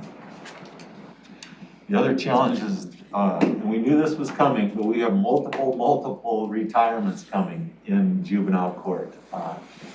Mostly in our probation department, and that's gonna be a cost as we pay out those people, and then a cost to bring people in and train and start over. We do have a plan with that to take a stair-step approach if we can, so it's not overwhelming all at one time. But we will have to make many adjustments to our operations, programs, and service delivery to kids and families as people leave and new people come in. Can I ask a question in regards to that? I know one of the proposals from HR was the leave buyout, and there was a proposal from the commissioners, if I'm correct, too. How, is that something that, how would that impact your operations if there was something like a leave buyout? A leave buyout would, and Georgia might be able to explain this better, but it would allow us to hire as soon as possible without a huge gap in services or without someone to come in. Because when someone leaves, someone else is picking up that slack. So that, and the leave buyout allows us to hire as soon as possible, going through the process. Just to give you an idea about these retirements, 4 people are retiring with well over 30 years of experience. So they've been here for a really long time, and so we expect that the leave accumulation is really significant. And they're all leaving within 13 months of each other.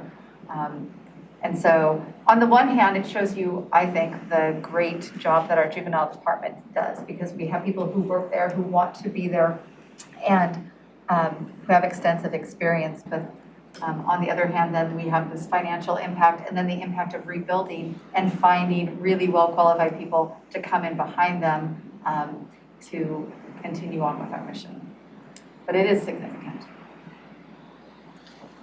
But also, I think it's a lot of moving pieces, right? Because the 33-year-old employee are funded at the top scale of their positions.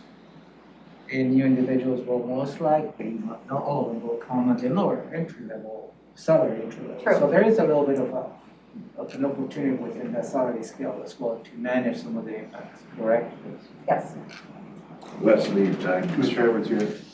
Ted, if you were, this is kind of putting you on the spot, I think, but you've got 4 divisions over there and say $8 million, $2 million for each one. That's probably not right.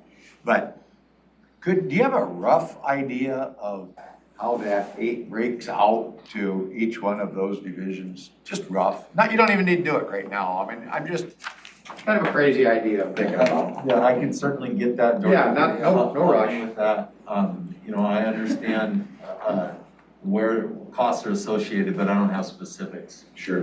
But we can get that information. Just rough. Don't put a lot of time in it. Yeah, and as Judge Schaller indicated, the hiring the new people, bringing in, that's a whole nother process for us. Lots of new probation staff, and then hiring detention staff has been problematic this year through COVID. We rely heavily on non-regular or hourly people, and in all honesty, I used to get up to 100 applications for those positions. I currently have 8 applications to review, to hire in detention. We do have 1 full-time opening in detention that we haven't filled. It's a supervisory position, but with our numbers, we've held on to that to see where COVID really took us and how it would impact our operation.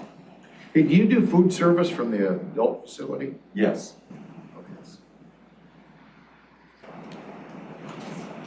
Our policy level proposals, again, the priority one is requesting that we get the $72,494 back into our budget to fill an administrative staff vacancy. My understanding that was the 2% cut from COVID in 2020.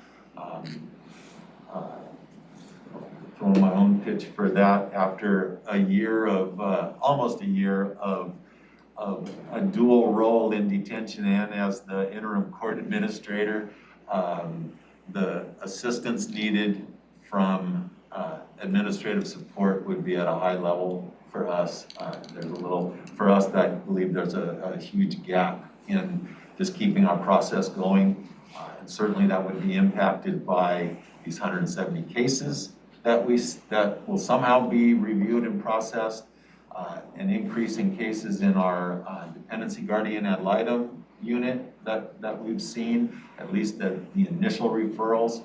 And then we are doing some different things in our truancy, our BECA program, with referrals and early interventions with kids not in school instead of waiting for the school to file a formal petition and go through court.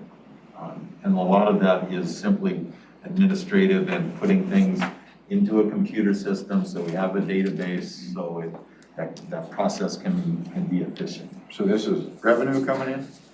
No. May I ask a clarifying question? So, if I understand, the court took the 2% reduction in FTE. And what you're asking is fund that FTE and instead eliminate a different FTE. Yes. So you're not just asking for your $72,000 back, you're offering something else instead. Yes. So this is not revenue. What you see here is the position that they're offering to cut instead is a higher paid position. So you would have additional savings. Over and above the 2%, they'd still be incurring the 2% savings. Which they'd like to apply toward the And they'd like Yes. to apply the extra savings above the 40,000, 2%. is what Georgia said, Exactly. to cut the 150 down to 100 or whatever. That's what, Yes. just doing a quick math, this position, by eliminating this position, is a total of 115,000 or thereabouts. That's really the reduction in the general fund. And the proposal is, Yep. out of the 115,000, to take 43 and fund the request of Superior Court, and the remainder is for you to consider restoring, the equivalent of the 2%. But really, the impact on the general fund is the reduction of about 115,000.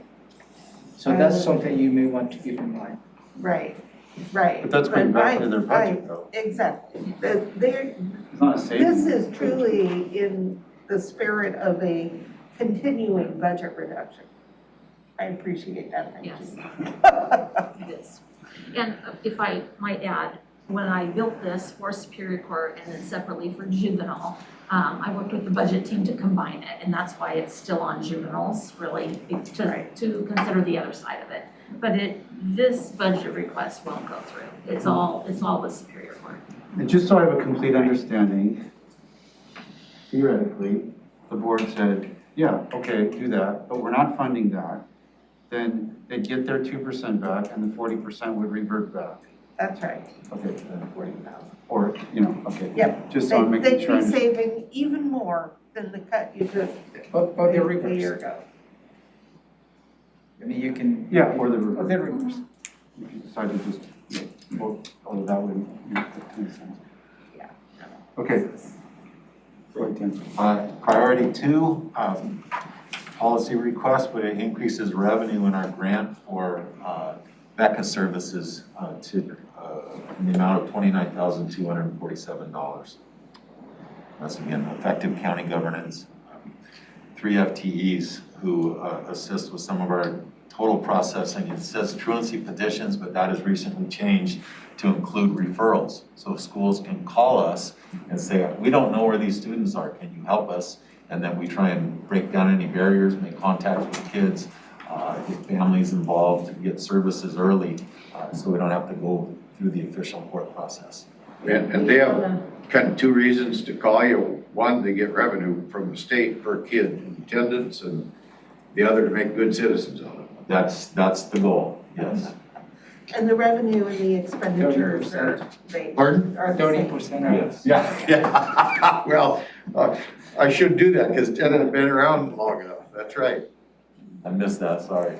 No, I always say kids are 30% of our population, but 100% of our future. We ought to get it right. There you go. And I would say we are already doing this work, and it's been highly successful, more successful than we thought, I think even imaginable, and that families have, to me surprisingly, been more open to someone from our probation counselor staff contacting them than they were the schools. And so our staff has been able to get kids back to school where the school districts couldn't.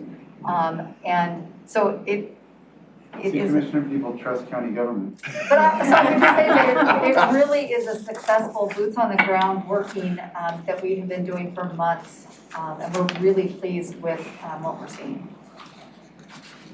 We are talking more and more direct services, direct interventions as early as possible with kids and families through juvenile court. And that's, the probation staff are really involved in that process and appreciate doing that rather than the other formal work that they used to have to do. So it's a little more time consuming, but a lot more effective, we're seeing. Then priority 3, another policy request for effective county government is, again, just increase revenue for the dependency guardian ad litem program. And that is revenue that comes in, but the expenditures would be the same.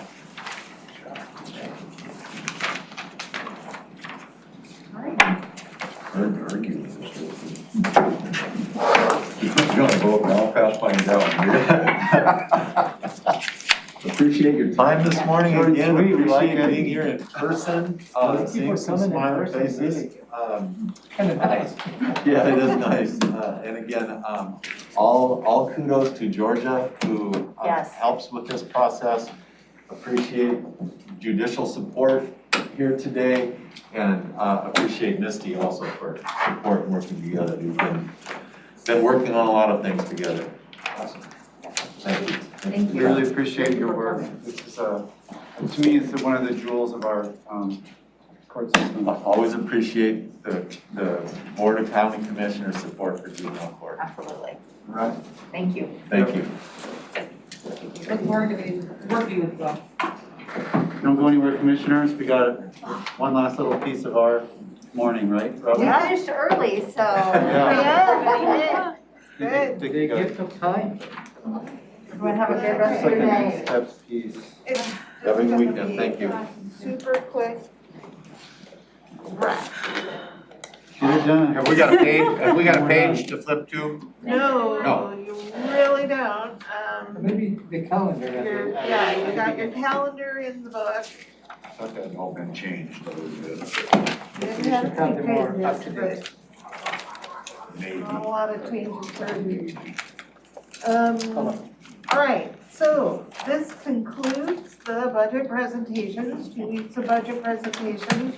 Yay, good job, sitting through and you've done just an excellent job. Next steps, I will be taking all of the sheets that you gave me with your rankings and putting that into a master list and sorting it based on rankings. So when we come back, you get 3 days of relief from budget, 3 whole work days, 5 days if you count the weekend. But then we will be back starting next Thursday to start the budget deliberations.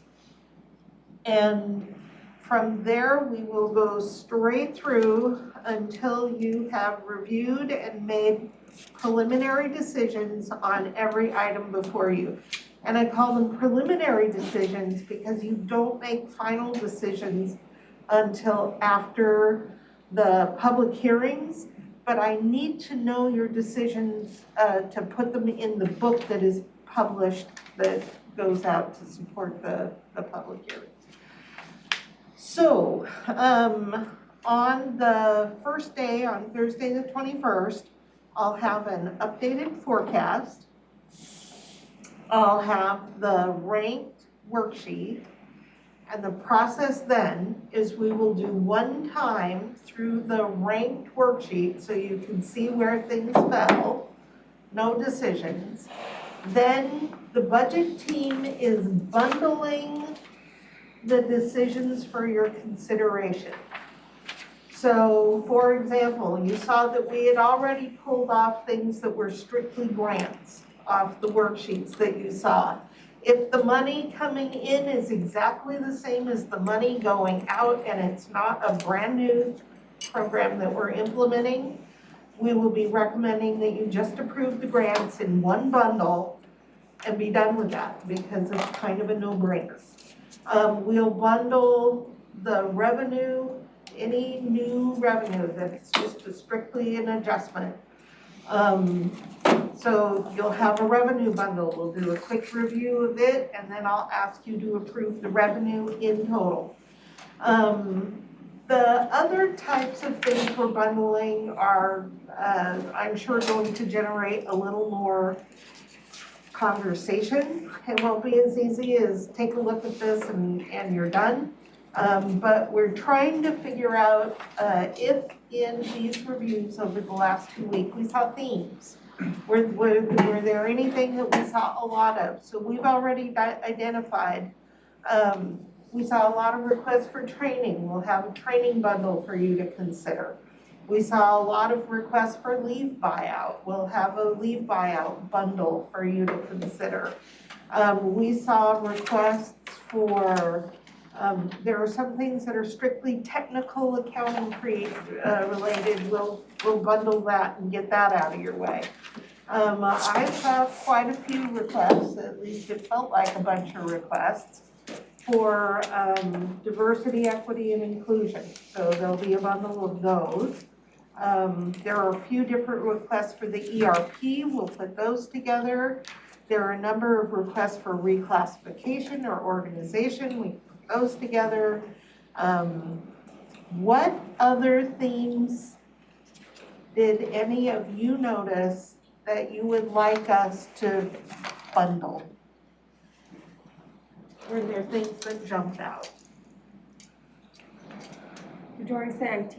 Like the I can put IT requests together, that's something, yep. software and all different. And the support, yeah, I mean, it was like, Do we have some no-brainers that we this just person needs a FTE to implement ERP and that team doesn't, like why? Right, and that'll be a natural discussion when I talk about the ERP request. Yeah. That's what I was interested in, and training. Yep. When you come back, Robin, will you have, we've ranked these theoretically, with a lot of questions. You'll probably have some idea. This one's a no-brainer, everybody's saying yes. Right, I'll bundle all of the grants, absolutely no-brainers, no impact on any fund. And the technical things that are strictly accounting related. There are a few things that I think are no-brainers that you may not agree. So I will give you my recommendation if you would like to hear it, but if it's something where I think that there's a real decision to be made, that's your own to make. Okay. So if you think of anything that we can bundle, or if as you think about this, you go, hey, we saw a ton of, court administrators. I saw a whole lot of administration for the court, not necessarily in one single court. If there are things that we can draw that we can bundle together and kind of pull out for separate consideration, Because what you'll see is a really long list of a diverse group of asks. As you've seen, everybody wants all kinds of things.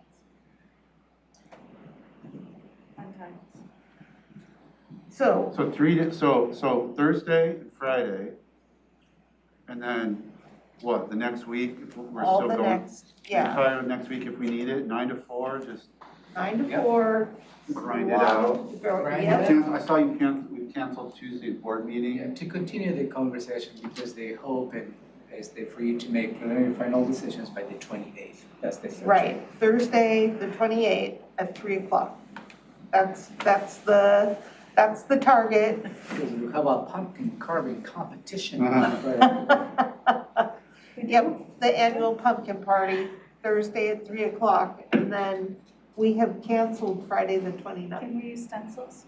Canceled We what? can do whatever. Canceled what on Friday? Budget deliberations. Oh, So the goal is to be all done 3 o'clock Thursday. If we're not, then you can reconsider, Friday. yeah. But that's why we added Tuesday because we took Friday off. Okay. All right, so that's what's coming. And if you've got any questions or feedback for me or the budget team, please let us know. Maybe you can touch base on it. So you talk about the bundles, which absolutely makes sense. Maybe give the board a perspective as to what is next. Are we gonna tackle by departments, or we're gonna talk about, and then that would be probably the. So once you do the bundles, the way I tend to approach it is by rankings.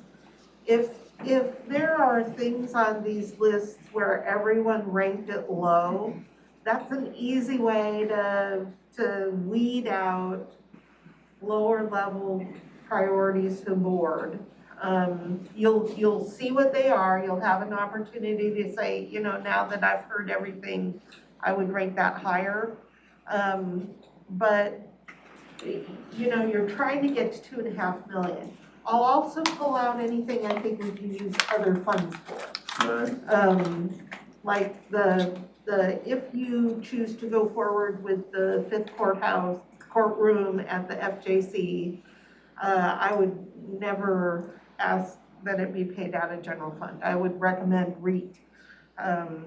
If we can't use the recovery fund money, I'd say REIT. Anyway, I'll pull those things out too. But then low level, is everything still low? How far down the list can we go before you run out of money? Are you comfortable with everything under that line falling off? And get to where you're, starting to Like if zero there's 2 in. lows and a medium, we can look at those. Yep, and that's the way, we'll move up, and then once you get to the things where, it's still too big for what you have to spend, but everything's looking at least medium enough, then we'll start to go through probably by department. That's where it gets a little dicey. Yep. Yeah, and Robin will have particular to the general plan, the model. Yeah. Whatever decisions you will make, but, adjust our current just to see the impact. Oh, thank you for that. That's because my focus is generally the general fund. We will go through the other funds separately. So like Public Works, very little of their ask is general fund. So I'll ask if you're comfortable approving everything from the other funds. Public health. Public health, same kind of thing. Yep. So, and we usually, try to get the easy stuff out of the way first, and you're left with the hard stuff in the last few days.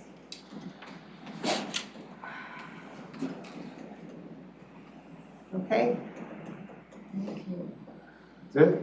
That's it. Okay, it's 11:30, we're adjourned for this morning. Deal. All right. A whole half hour. Thank you.